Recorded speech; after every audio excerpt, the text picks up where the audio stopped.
ఎవడన్నా కోటి కొనకపోతుండే అధ్యక్ష. ఏ విధంగా క్యాప్సికం పండిస్తే ₹1 ఎకరకు వస్తుంది అధ్యక్ష?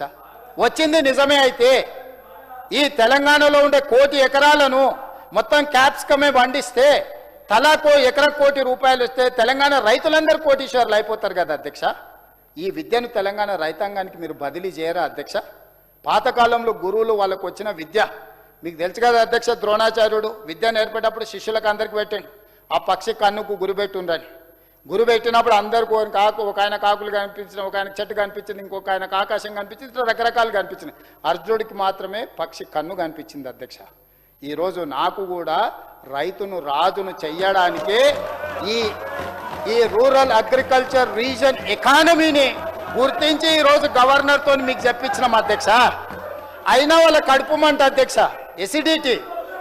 కాకరకాయ రసం తాగితే తగ్గుద్ది అది. కాకరకాయలు కూడా పండిస్తాం అధ్యక్ష వాళ్ళకి రసం ఇవ్వడానికి. అందుకోసమని ఇట్లయినా వాళ్ళకు కనువిప్పు కలగాలనేది నా ఉద్దేశం అధ్యక్ష. అందుకే ఈ రైతులను బాగు చేయడానికి తీసుకొస్తున్న ప్రణాళికల కోసమైనా గవర్నర్ గారి ప్రసంగాన్ని అభినందిస్తూ ఏకవాక్య తీర్మానం చేసినట్టు వాళ్ళ గౌరవం పెరిగి ఉండేది కదా అధ్యక్ష. అందుకే ఈరోజు ప్యూర్ కానీ క్యూర్ కానీ లేకపోతే రేర్ కానీ ఇది ఒక పాలసీ డాక్యుమెంట్ అధ్యక్ష. 2034కు $1 ట్రిలియన్ ఎకానమీకి చేరాలన్నా, 2047కు $3 ట్రిలియన్ ఎకానమీకి చేరాలన్నా ఈరోజు ఏఐ తుఫాన్లో వైట్ కాలర్ జాబులని పోతున్నాయని ప్రపంచం అంతా కోడే కూస్తుంది అధ్యక్ష.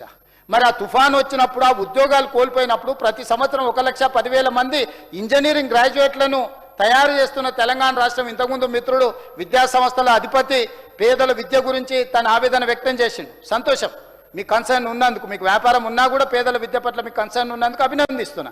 కానీ ప్రభుత్వం తీసుకొస్తున్న రిఫార్మ్స్ 1956 మొదలుపెట్టిన ఐటీఐ ఆనాడు ఏదైతే అవసరం ఉందో ఫిట్టరు, ఎలక్ట్రీషియన్, పంబరు ఇట్లాంటి డీజిల్ మెకానిక్ ఆ రోజు కోర్సులు పెట్టారు. ఈరోజు 70 సంవత్సరాల తర్వాత కూడా అవే నేర్పించాలని చూస్తారు. ఒక ఉదాహరణ చెప్తా అధ్యక్ష, డీజిల్ మెకానిక్ నేర్పిస్తారు. దేంట్లో నేర్పిస్తారు అధ్యక్ష? అంబాసిడర్ కార్ మీద డీజిల్ మెకానిక్ నేర్పిస్తారు. ఇప్పుడు అంబాసిడర్ కార్ రిపేర్ చేయాలంటే ఏడుంది అధ్యక్ష? పోతే ఫామ్ హౌస్ వాళ్ళు ఒకటి ఉండొచ్చు, ఆ ఒకటి కూడా ఉందో రాళ్ళ మీద నిలబెట్టిరో నాకు తెలియదు. మరి ఇక బయట ఆడ అంబాసిడర్ కారు రిపేర్ నేర్పితే వాడు బయటకు వచ్చినాక ఉద్యోగం ఎక్కడ దొరుకుతుంది అధ్యక్ష?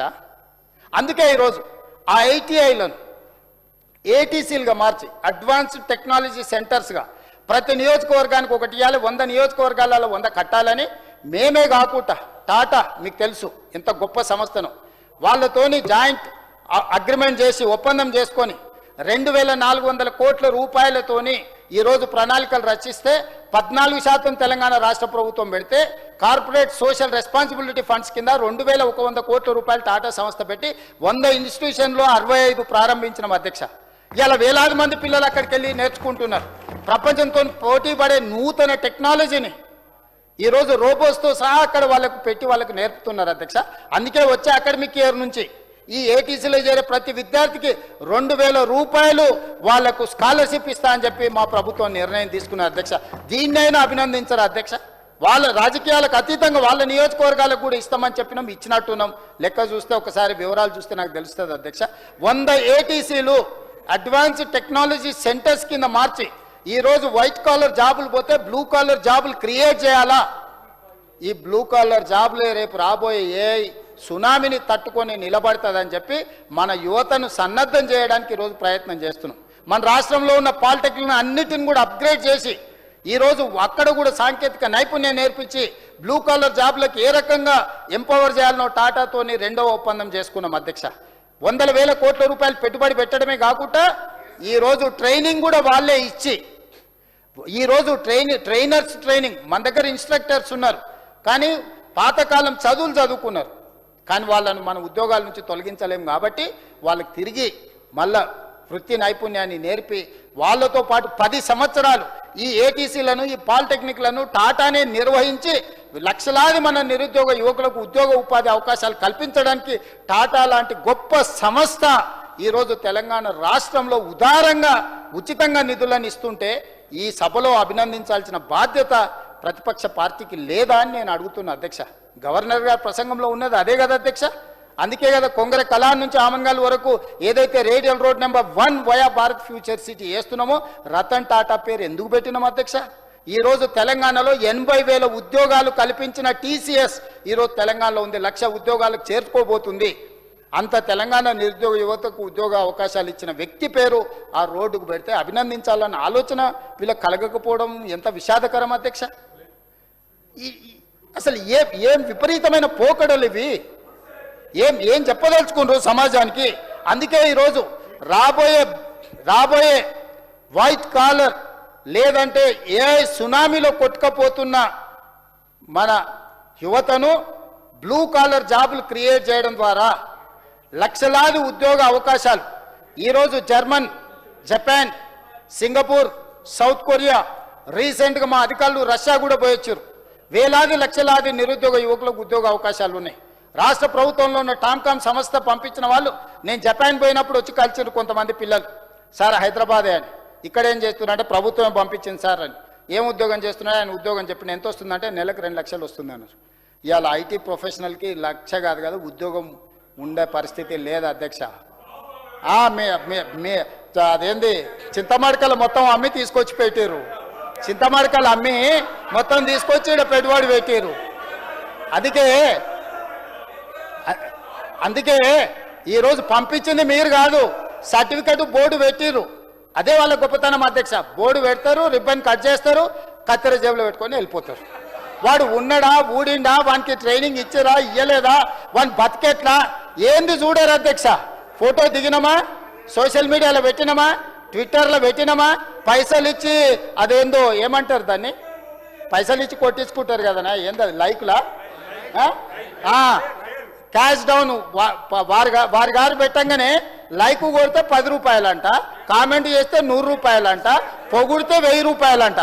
ఇది నగదు నజరానా పథకం పెడితే ఏమొస్తాయి అధ్యక్ష? వెనకటికి రాజుల దగ్గర ఉండేటోళ్ళు భట్రాజులు అని పొగిడేటోళ్ళు, రాజా ఓహో రాజా ఆహా అని. ఈరోజు నూతన భట్రాజులు సోషల్ మీడియాలో లైకులు, కామెంట్లు, ఇది అక్రమంగా సంపాదించిన సొమ్ము.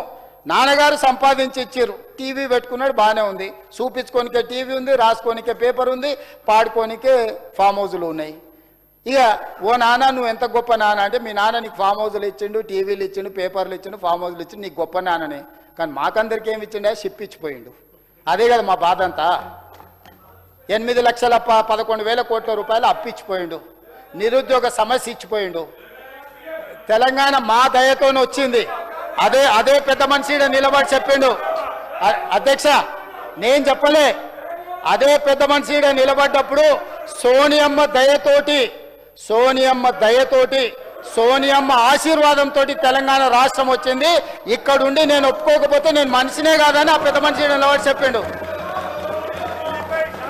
బతుకున్నప్పుడే తండ్రికి తద్దనం పెడతారని ఎవరో వెనకటి కంటే నేనేమో అనుకున్నా అధ్యక్ష. ఇప్పుడు చూస్తుంటే అట్లనే అనిపిస్తుంది. అంటే కేసీఆర్ గారు మాట్లాడిన మాటలకు కూడా వీళ్ళు వ్యతిరేకమా? కేసీఆర్ని ఎట్లాగో అక్కడికి రాకుండా చేసిరు, చివరికి ఆయన మాట్లాడిన మాటలను కూడా చరిత్రలో నుంచి తూడిపేయాలనే ప్రయత్నం చేస్తున్నారు అధ్యక్ష. ఇదెక్కడ ఆలోచన అధ్యక్ష? ఇక్కడి నుంచే అధ్యక్ష మీకు తెలుసు,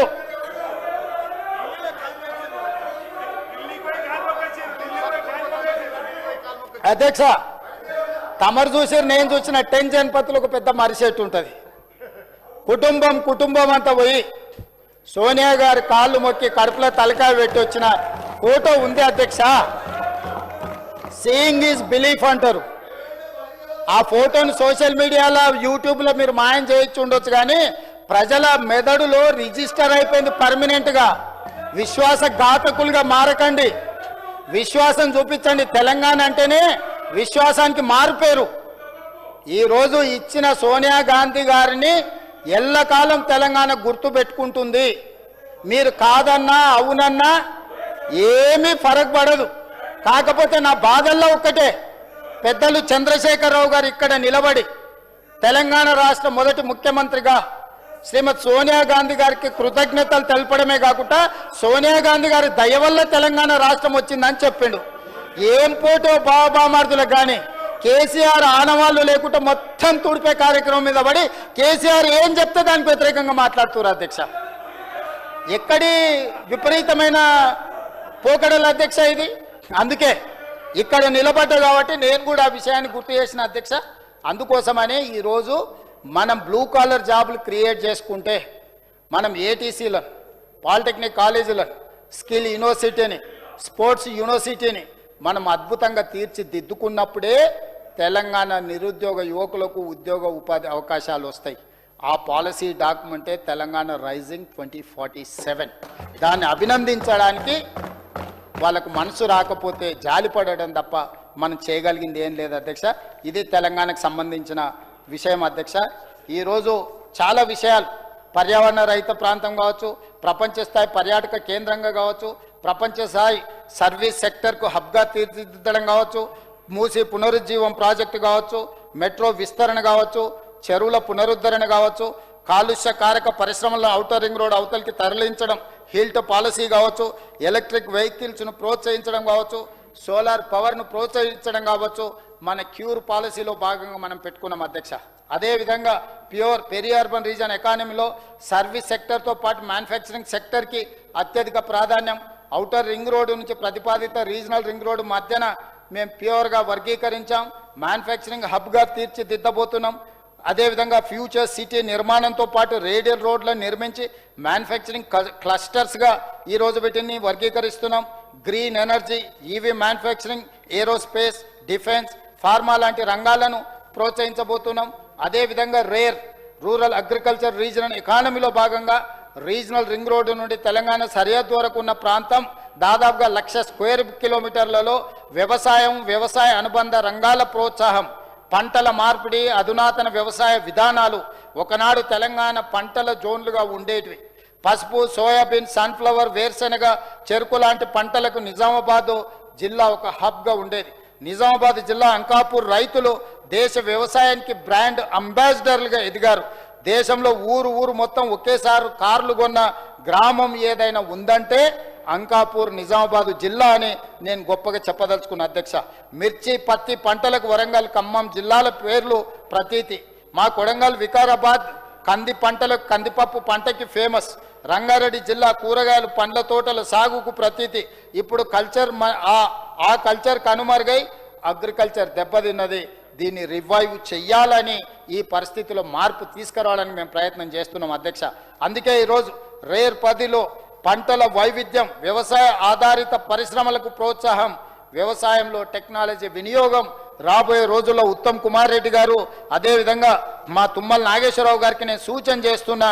ఈ అగ్రికల్చర్ ప్రాంతంలో మనం తీసుకురావాల్సిన మార్పులు, పంట మార్పిడి విధానాన్ని ఏ విధంగా ప్రోత్సహించబోతున్నాం, ఏమేమి బోనస్లు ఇవ్వబోతున్నాం, వాళ్ళు పండించిన పంటకు రాష్ట్ర స్థాయిలో, జాతీయ స్థాయిలోనే కాదు అంతర్జాతీయ స్థాయిలో వాటిని మార్కెటింగ్ చేయడానికి అవసరమైన అన్ని కేంద్రాలను ఏర్పాటు చేసి రైతును రాజును చేసి వ్యవసాయం దండగ కాదు వ్యవసాయాన్ని పండగ చేయాలనే నిర్ణయం తీసుకున్నాం. మా ఇద్దరు మంత్రులకు నేను సూచన చేస్తున్నా, ఈ సమావేశాలలోనే మీరు పంట మార్పిడి విధానం మీద ఏ విధంగా రైతులను ప్రోత్సహించాలనుకుంటున్నామో, వరి ఒక్కటే పరిష్కారం కాదు. వరి పండించడంతో రైతులకు లాభమే కానీ అత్యధిక లాభం లేదు. కాబట్టి వరి నుంచి పంట దృష్టి మరల్చి కమర్షియల్ క్రాప్స్, పండ్ల తోటలు, కూరగాయల పంటలు అన్ని పండించడం ద్వారా ప్రపంచానికి ఎగుమతి చేసే విధంగా తెలంగాణ ప్రాంతాన్ని ఒక వ్యవసాయ అద్భుతమైన కేంద్రంగా తీర్చిదిద్దడానికి మా ఇద్దరు మంత్రులకు సూచన చేస్తున్నా. వాళ్ళు ఆ విధంగా ముందుకు వెళ్తారని భావిస్తున్నా. తొందరలోనే శాసనసభలోనే కాకుండా వివిధ జిల్లాలలో చర్చా కేంద్రాలను ఈరోజు మనం పెట్టాలి.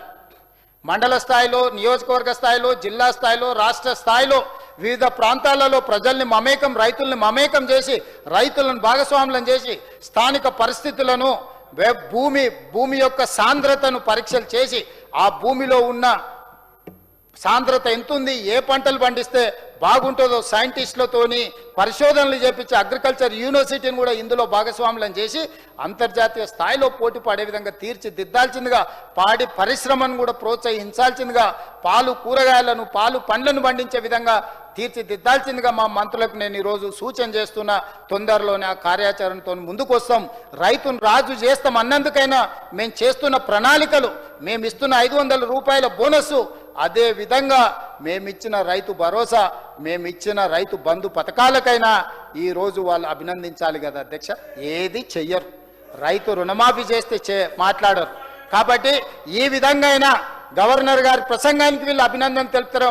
ప్రత్యక్షంగా మమ్మల్ని అభినందించడానికి బేసిజాలు అడ్డం రావచ్చు, లేకపోతే పగ పచ్చికారం అని అంటుంటారు కదా, అట్లేమైనా వాళ్ళకు ఉందేమో అనుకున్నా కానీ చివరికి గవర్నర్ గారి ప్రసంగాన్ని కూడా అభినందించకపోవడం అంటే వాళ్ళ మ్యానుఫ్యాక్చరింగ్ డిఫెక్ట్ ఉందని చెప్పి నేను ఈరోజు భావిస్తున్నాను అధ్యక్ష. వెనకడికి ఒక స్వామి మాట్లాడే చిలుకల్ని పెంచిండంట. ఆ చిలుకల్ని ఇద్దరు కొనుక్కున్నారు. ఒక ఆయన స్వామీజీ కొనుక్కున్నాడు, ఇంకొక ఆయన కషాయి కొనుక్కున్నాడు. కొంతకాలం అయిన తర్వాత చిలుకలు పెంచిన ఆసామికి వాటిని చూడబుద్ధి అయింది. ఆ చిలుకలు బాగానే మాట్లాడుతున్నాయని స్వామి దగ్గరికి పోయినప్పుడు పోంగానే ఆ చిలుక చెప్పిందంట, రండి కూర్చోండి, మంచినీళ్ళు తాగుతారా, మీ ఆరోగ్యం బాగున్నదా, కుటుంబ సభ్యులు కులాసగా ఉన్నారా అని అంటే చిలుకలు పెంచిన ఆయనకు బాగా సంతోషం వేసింది.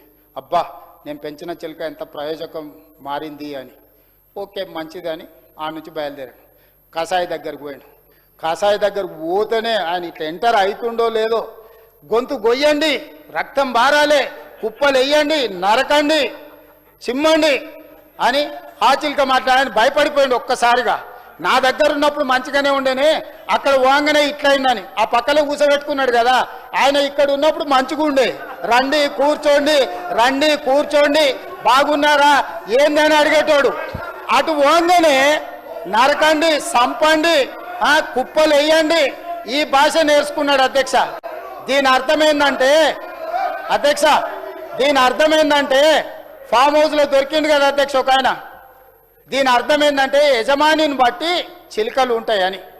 ఇక్కడ ఉన్నప్పుడు బాగానే ఉన్నారు, ఆ ఫామ్ హౌస్లో దొరికిన ఆయన ఆ పక్కలు ఉన్నాయని ఇద్దరు.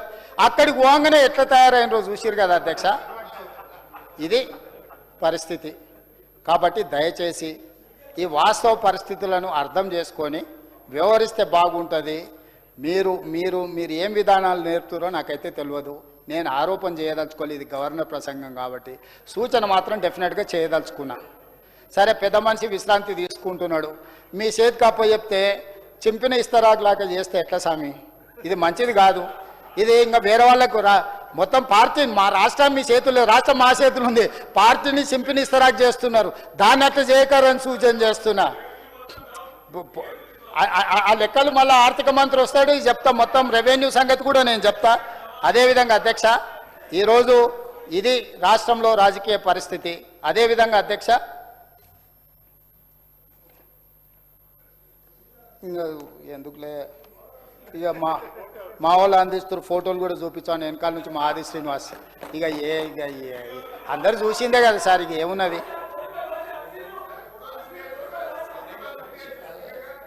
స్పీకర్ సార్, ఈరోజు ప్రజాప్రభుత్వం తీసుకొచ్చిన పాలసీలు, గత ప్రభుత్వం నచ్చితే నజరానా, నచ్చకపోతే జుర్మానా, ఇది వాళ్ళ విధానం. ఆ విధానం వల్ల ఎన్నో పరిశ్రమలు వచ్చినాయి, తరలిపోయినాయి, వచ్చి ఒకవేళ పెట్టినా తెలియక ఇరుక్కున్నా దివాలా తీసే పరిస్థితి. అందుకోసమే ఈరోజు మా ప్రభుత్వం వచ్చిన తర్వాత ఏ పాలసీ లేని తెలంగాణకు తెలంగాణ రాష్ట్ర స్థాయిలో తెలంగాణ రైజింగ్ 2047 ఒక పాలసీని తీసుకొచ్చినాం బ్రాడర్గా. దాంట్లో మిగతా ఏ సెక్షన్కి ఆ సెక్షన్కి ఒక సపరేట్ పాలసీలు తీసుకొచ్చినాం అధ్యక్ష. ఇందిరా మహిళా శక్తి పాలసీ తీసుకొచ్చినాం మొట్టమొదట ప్రాధాన్యత కింద మహిళలకు. ఈరోజు ఇందిరా మహిళా శక్తి విధానం ద్వారా మహిళా స్వయం సహాయక బృందాలకు, ఎస్హెచ్ గ్రూపులకు ఆర్థిక, సాంకేతిక, మార్కెటింగ్ మద్దతు అందిస్తున్నాం. ఇప్పటికే 50,000 కోట్ల రూపాయల రుణాలను వాళ్ళకు అందించడం జరిగింది. ఈ రుణాలు బ్యాంకు లింకేజ్ అందించడం జరిగింది. ఈ రుణాలు సక్రమంగా చెల్లించిన వాళ్ళ వడ్డీని రాష్ట్ర ప్రభుత్వం చెల్లిస్తుంది. ఇప్పటి వరకు నాకు తెలిసి మా సీతక్క పూర్తి వివరాలు చెప్తుంది, 1300 కోట్ల రూపాయలు సున్నా వడ్డీ కింద రాష్ట్ర ప్రభుత్వం వాళ్ళ తరఫున బ్యాంకులకు చెల్లించడం జరిగింది. 27 నెలల్లో ఫిబ్రవరి వరకు 57,000 కోట్ల రూపాయల బ్యాంకు లింకేజ్ ఇప్పించి ఈరోజు ఆడపిల్లలను ఆర్థికంగా నిలబెట్టినాం అధ్యక్ష. 5 ఏళ్లలో 1,00,000 కోట్లని మేము లక్ష్యం పెట్టుకున్నాం. ఈరోజు ఈ స్పీడ్ చూస్తుంటే 1,30,000, 1,40,000 కోట్లకు చేరుకునే పరిస్థితి ఈరోజు కనిపిస్తుంది. ఆడబిడ్డలని ఎంపవర్ చేయడానికి ఇందిరా మహిళా శక్తి పాలసీ తీసుకొచ్చినాం అధ్యక్ష. అదేవిధంగా అధ్యక్ష, టూరిజం పాలసీ మన దగ్గర పర్యాటక రావడానికి కానీ పెట్టుబడులు పెట్టడానికి కానీ అంతర్జాతీయ స్థాయి కట్టడాలు ఉన్న మన దగ్గర వారసత్వ కట్టడాలు ఉన్న ప్రకృతి సంపద ఉన్న టైగర్ రిజర్వ్ ఫారెస్ట్ ఉన్న లేకపోతే మీకు అద్భుతమైన మందిరాలు ఉన్న సమ్మక్క సారలమ్మ ఉన్న మనకు టూరిజం పాలసీ లేదు అధ్యక్ష. అందుకే పర్యాటకులను పెట్టుబడులను ఆకర్షించడానికి అత్యాధునిక మౌలిక సదుపాయాలు ప్రపంచ స్థాయి సేవల ద్వారా ఆధ్యాత్మిక వారసత్వము సంస్కృతి సహజం వైద్యము మరియు ఆరోగ్య పర్యాటకను పెంపొందించడానికి ఈరోజు మేము పర్యాటక పాలసీ 25-2030 ఈరోజు పాలసీ తీసుకొచ్చినాం అధ్యక్ష. ఏ పాలసీ లేని టూరిజంకు ఈరోజు ఒక అద్భుతమైన పాలసీని తీసుకొచ్చి ఇన్వెస్ట్మెంట్ను అట్రాక్ట్ చేయడమే కాకుండా ప్రపంచ స్థాయి పర్యాటకులను ఆకర్షించడం ద్వారా ఆదాయాన్ని పెంచడమే కాకుండా తెలంగాణ నిరుద్యోగ యువతకు ఉద్యోగ ఉపాధి అవకాశాలు కల్పించడానికి ఈరోజు పాలసీ తీసుకొచ్చినాం అధ్యక్ష. అదేవిధంగా తెలంగాణ క్రీడా పాలసీ 2025 తెలంగాణ క్రీడా విధానం ద్వారా ప్రైవేట్ రంగ సహకారం మౌలిక సదుపాయాల అభివృద్ధి క్రీడాకారుల సాధికారిత ద్వారా పథకాలు సాధించే వ్యవస్థను రూపొందించి క్రీడలలో రాష్ట్రాన్ని జాతీయ స్థాయిలో అగ్రగామిగా నిలపాలని లక్ష్యంగా పెట్టుకున్నాం. ఒలింపిక్ క్రీడల్లో మనం పథకాలు సాధించాలని అధ్యక్ష. గతంలో వాళ్ళు ఘనత వహించిన పరిపాలనలో డ్రగ్స్ పబ్స్కి యువతను అంకితం చేస్తే ఈరోజు డ్రగ్స్ పబ్కు వెళ్తున్న యువతని సరైన దారిలో పెట్టడానికి క్రీడా మైదానాలలో రాణించడానికి ఈరోజు తెలంగాణ రాష్ట్రంలో మీ స్పోర్ట్స్ పాలసీ తేవడమే కాకుండా ఈ రాష్ట్రానికి మెస్సీని ప్రపంచ దిగ్గజం ఫుట్బాల్లో మెస్సీ అంటే ప్రపంచంలో టవరింగ్ పర్సనాలిటీ అలాంటి వాడిని ఇక్కడ తీసుకొచ్చి ఫుట్బాల్ మ్యాచ్ తెస్తే మీరు ఫుట్బాల్ మ్యాచ్ పెడతారా మెస్సీని పిలుస్తారా లేకపోతే నిన్న మొన్న ఎవడో డ్రగ్స్ కింగ్ ఎవడు చనిపోయిండు ఎవరు ఈయన కాదు ప్రపంచంలో మొన్న కాల్ చేసిరు కదా డ్రగ్స్ డాన్ను మెక్సికో డ్రగ్స్ మెక్సికోలో అధ్యక్ష మెక్సికోలో ఈ మధ్యనే పేపర్లో చదివిన drug mafia don drug kingpin 1000 మంది పోలీసులు పోయి కాల్చి చంపేసారు. వీళ్ళేమో గాయనని పిలిచామంటారు నేనేమో మెస్సీని పిలిచిన ఇక గది మా ఇద్దరుకున్న పంచాయతీ వేరే ఏం లేదు అధ్యక్ష. ఎందుకంటే ఇక్కడ లోకల్ ప్లేయర్స్ నిన్న మన దొరికిరు కదా అధ్యక్ష కింగ్ పిన్ లోకల్ ప్లేయర్స్ నేనేమో మా పిల్లలు నేనే కాదు మా పిల్లల్ని నా మనవన్ని వాళ్ళ పిల్లల్ని వీళ్ళ పిల్లలందరినీ గ్రౌండ్లో తీసుకెళ్ళి క్రీడాకారులుగా మేము మారుతామంటే మీ మనవన్ని తీసుకెళ్తావా ఆయన కొడుకుని తీసుకెళ్తావా ఈయనని తీసుకెళ్తావా అని అరే మీ పిల్లల్ని మీరు పబ్బులకు గబ్బులకు పంపిస్తా అంటే మీ ఇష్టం అది మా పిల్లల్ని క్రీడా మైదానంలోకి తీసుకెళ్లాలని మేము అనుకుంటున్నాం. మేము మెస్సీని పిలవాలనుకుంటున్నాం మీరు డ్రగ్ కింగ్ పిన్ పిలవాలనుకుంటున్నారు మీరు సన్బర్న్ పార్టీలను పిలుస్తారు నేను ఇళయరాజా మ్యూజిక్ పార్టీలు పెట్టిస్తున్నా. ఇది క్రీడల్ని ప్రోత్సహించడానికి ఈరోజు యంగ్ ఇండియా స్పోర్ట్స్ యూనివర్సిటీని పబ్లిక్ ప్రైవేట్ పార్ట్నర్షిప్లో ఈరోజు తెలంగాణ రాష్ట్ర ప్రభుత్వం ఏర్పాటు చేసుకున్నది. సంజయ్ గోయంకాలు కపిల్ దేవులు అదేవిధంగా అభినవ్ బింద్రా నుంచి మొదలు పెడితే రవికాంత్ రెడ్డి నుంచి వాలీబాల్ ప్లేయర్ వరకు మొదలెడితే ప్రతి ఆటలో నిష్ణాతులైన వాళ్ళనే కాకుండా కావ్య మారన్ని ఇలాంటి వాళ్ళను ఈరోజు ఏషియన్ పెయింట్స్కు సంబంధించిన అధిపతిని వీటా దానిని బోర్డ్ ఆఫ్ డైరెక్టర్స్గా మార్చి పబ్లిక్ ప్రైవేట్ పార్ట్నర్షిప్లో ఒక స్పోర్ట్స్ యూనివర్సిటీని ఈరోజు మనం పెట్టుకున్నాం అధ్యక్ష. ఈ స్పోర్ట్స్ యూనివర్సిటీ సిఎస్ఆర్ ఫండ్స్ కింద నిర్మించడానికి గచ్చిబౌలిలో ఉన్న 70 ఎకరాల స్థలంలో టాటా సంస్థ ముందుకు వచ్చింది. ప్రపంచ స్థాయి క్రీడా ప్రాంగణాన్ని నిర్మించడానికి 700 నుంచి 800 కోట్ల రూపాయలు కార్పొరేట్ సోషల్ రెస్పాన్సిబిలిటీ ఫండ్స్ నుంచి నిర్మించడానికి ఈరోజు టాటా సంస్థ ముందుకు వచ్చింది. ఆ క్రీడా ప్రాంగణానికి రతన్ టాటా పేరు పెట్టడానికి ఈరోజు కాంగ్రెస్ పార్టీ నిర్ణయం తీసుకుంటే దాన్ని కూడా మీరు అభినందించకపోతే దాని మీద కూడా మీరు అవాకులు చవాకులు మాట్లాడితే ఇది ఏ రకంగా యువత మిమ్మల్ని క్షమిస్తుంది ఏ రకంగా మిమ్మల్ని ఈ తెలంగాణ సమాజం మన్నిస్తుంది ఒకసారి ఆలోచన చేయమని వారికి ప్రతిపక్షాన్ని నేను సూచన చేస్తున్నా అధ్యక్ష. అదేవిధంగా తెలంగాణ రైజింగ్ పాలసీ గురించి నేను డీటెయిల్గా చెప్పిన అధ్యక్ష. అదేవిధంగా హిల్ట్ పాలసీ అధ్యక్ష దీని మీద ఈరోజు నేను అథారిటేటివ్గా చెప్పదలుచుకున్నా.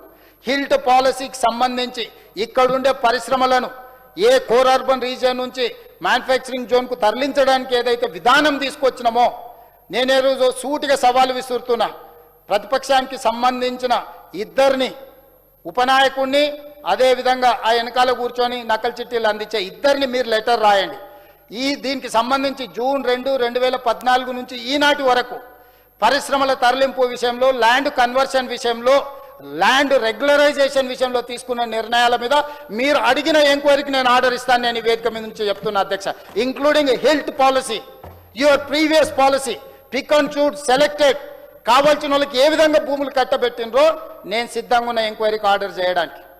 ఈరోజు హరీష్ రావు గారు, కేటీఆర్ గారు ఒకే లెటర్ రెడ్డి మీద సంతకం పెట్టి ఏ ఏజెన్సీని అడుగుతారో, ఏ ఏజెన్సీ అయినా అడగనియండి, ఎనీ ఏజెన్సీ, సిబిఐ అడుగుతారా, ఈడీ అడుగుతారా, ఇన్కమ్ ట్యాక్స్ అడుగుతారా, సిట్ అడుగుతారా, లేకపోతే ఇంకేదైనా అంతర్జాతీయ సంస్థ ఉందా, ఏ సంస్థనైనా అడగమని విచారణ చేయడానికి నేను సిద్ధంగా ఉన్నా. అదేవిధంగా టీడీఆర్కు సంబంధించి ఆరోపణలు చేశారు. టీడీఆర్లు లక్షల కోట్ల రూపాయల అవినీతి జరిగిందని జూన్ 2, 2014 నుంచి ఈ రోజు వరకు టీడీఆర్లు ఇచ్చిన వాటిని బదిలీ చేసిన వాటి మీద ఏ ఎంక్వైరీ అడుగుతా ఎంక్వైరీ నేను వేయడానికి సిద్ధంగా ఉన్న అధ్యక్ష. టీడీఆర్ మీద, హెల్త్ పాలసీ మీద మీరు లేఖ రాయండి. మీరు అడిగిన విచారణ ఇదే సభలో ప్రకటించకపోతే ఈ ప్రభుత్వం ఇదే సభలో క్షమాపణ చెప్తుంది. మీరు ముందుకు వచ్చి చేయాల్సిందిగా హెల్త్ పాలసీని తీసుకొచ్చిన అధ్యక్ష. ఇది ఒక మంచి పాలసీ.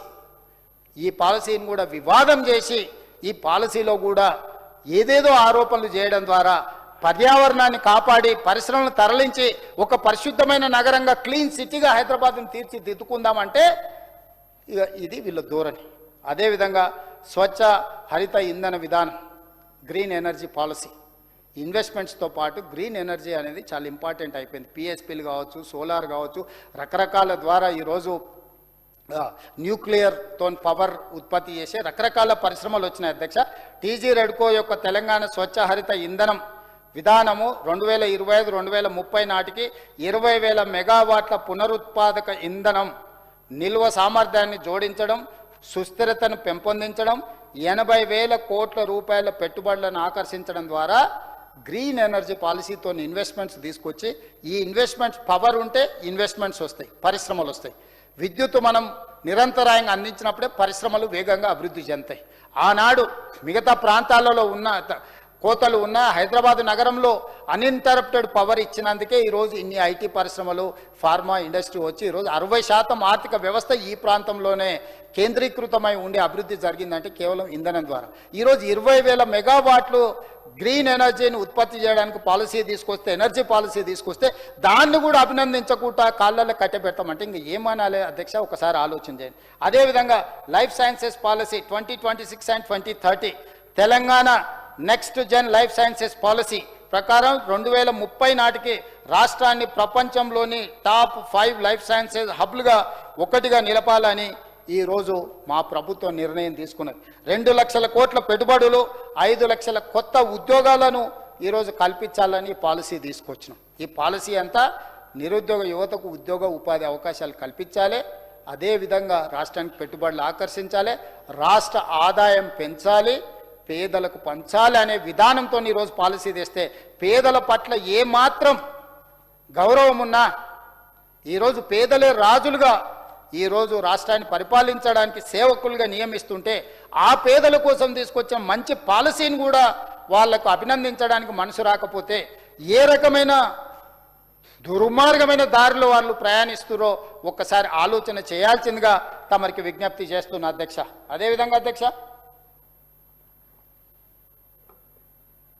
నిరుద్యోగ యువకులను తెలంగాణ ఉద్యమం సందర్భంగా భావోద్వేగాలను, వాళ్ళ యొక్క ఆవేశాన్ని అనుకూలంగా మార్చుకొని 1,200 మంది విద్యార్థులు ఆత్మ బలిదానాలు చేసుకుంటే ఏర్పడ్డది తెలంగాణ.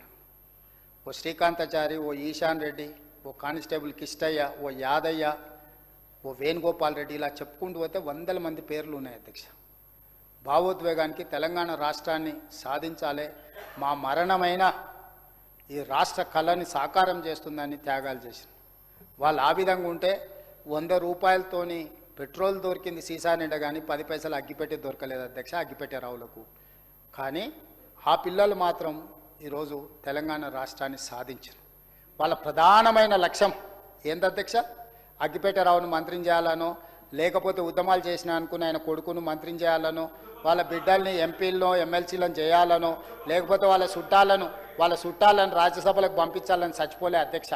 తెలంగాణ రాష్ట్రం రావాలి, లక్షలాది నిరుద్యోగ యువకులకు ఉద్యోగ ఉపాధి అవకాశాలు రావాలి, దళితులు, గిరిజనులు, ఆదివాసీలు, బలహీన వర్గాలు, మైనారిటీలు బాగుపడాలి అని ఆ పిల్లలు ఆత్మ బలిదానం చేసుకొని తెలంగాణ రాష్ట్రాన్ని సాధించింది అధ్యక్ష. ఆ ఉద్యమకారుల స్ఫూర్తి, ఆత్మ బలిదానాలు చేసుకున్న విద్యార్థుల జ్ఞాపకాలు గుర్తున్న వాళ్ళు ఎవరు కుటుంబ సంక్షేమం కోసం కాకుండా కుటుంబమే, నలుగురు కుటుంబ సభ్యులే మొత్తం తెలంగాణ అని వాళ్ళు అనుకుంటే 4 కోట్ల తెలంగాణ ప్రజలు మా కుటుంబం అని నా మంత్రివర్గ సభ్యులు, మా శాసనసభ్యులు అనుకోబట్టి 4 కోట్ల తెలంగాణ నా కుటుంబ సభ్యుల కోసం భవిష్యత్తు ప్రణాళికలను సిద్ధం చేసి ఈనాడు గవర్నర్ గారి ద్వారా ఈ సభలో ప్రవేశపెడితే అభినందించాల్సింది పోయి అవమానించే విధంగా మాట్లాడడము ఏ మేరకు సమంజసము? అంత అనుభవం కలిగిన మొట్టమొదటిసారి గవర్నర్ గారు తెలంగాణ తల్లిని ఆవిష్కరించుకొని సభలోకి వచ్చి జయ జయ హే తెలంగాణ గీతానికి లేచి నిలబడి గౌరవం ఇచ్చిన ఆ గవర్నర్ గారిని గౌరవించడానికి ప్రధాన ప్రతిపక్ష నాయకుడు సభకు హాజరు కాకపోవడాన్ని తెలంగాణ సమాజం నిశితంగా గమనిస్తుంది. నేను విమర్శ చేయదలుచుకోలేదు, కానీ బాధ్యత గుర్తు చేయదలుచుకున్న ప్రధాన ప్రతిపక్ష నాయకుడు గారికి అధ్యక్ష, ఈరోజు తెలంగాణలో నిరుద్యోగ సమస్య అత్యంత కీలకమైన సమస్య. మేము నోటిఫికేషన్లు ఇచ్చినాం అంటున్నారు. 10 సంవత్సరాలు పడుతుంది అధ్యక్ష నోటిఫికేషన్ ఇచ్చి ఉద్యోగాలు నింపడానికి. తెలంగాణ పబ్లిక్ సర్వీస్ కమిషన్లో ఎలాంటి వాళ్ళని నియమించారు, ఏ రకంగా నియామకాల ద్వారా అక్కడ ఉండే క్వశ్చన్ పేపర్లు జిరాక్స్ సెంటర్లలో పల్లి బఠానీలలాగా ఏ విధంగా ఈరోజు అమ్మిండ్రో తెలంగాణ సమాజం అంతా చూసింది. ఏ నోటిఫికేషన్ ఇచ్చినా ఏ పరీక్షలు పూర్తి చేయలే. అందుకే రద్దయిన వాళ్ళు నోటిఫికేషన్ ఇచ్చే ఉద్దేశమే లేదు. ఇచ్చే ఉద్దేశమే ఉంటే నోటిఫికేషన్లు ఇచ్చిన 3 నెలల ఏ పరీక్షలైనా పూర్తి చేసి నియామకాలు చేపట్టవచ్చు, కానీ చేయలే. కానీ అదే కరీంనగర్లో వాళ్ళ బంధువు ఎంపీకి నిలబడి ఓడిపోతే ఎంబడే ప్లానింగ్ కమిషన్ వైస్ చైర్మన్ ఇచ్చారు. వాళ్ళ కుటుంబ సభ్యులు నిజామాబాద్ పార్లమెంట్కి ఓడిపోతే 6 నెలలు తిరిగే లోపల ఎమ్మెల్సీగా నియామకం చేపట్టిండ్రు. వాళ్ళ కుటుంబంలో నిరుద్యోగ సమస్యని తీవ్రమైన సమస్య.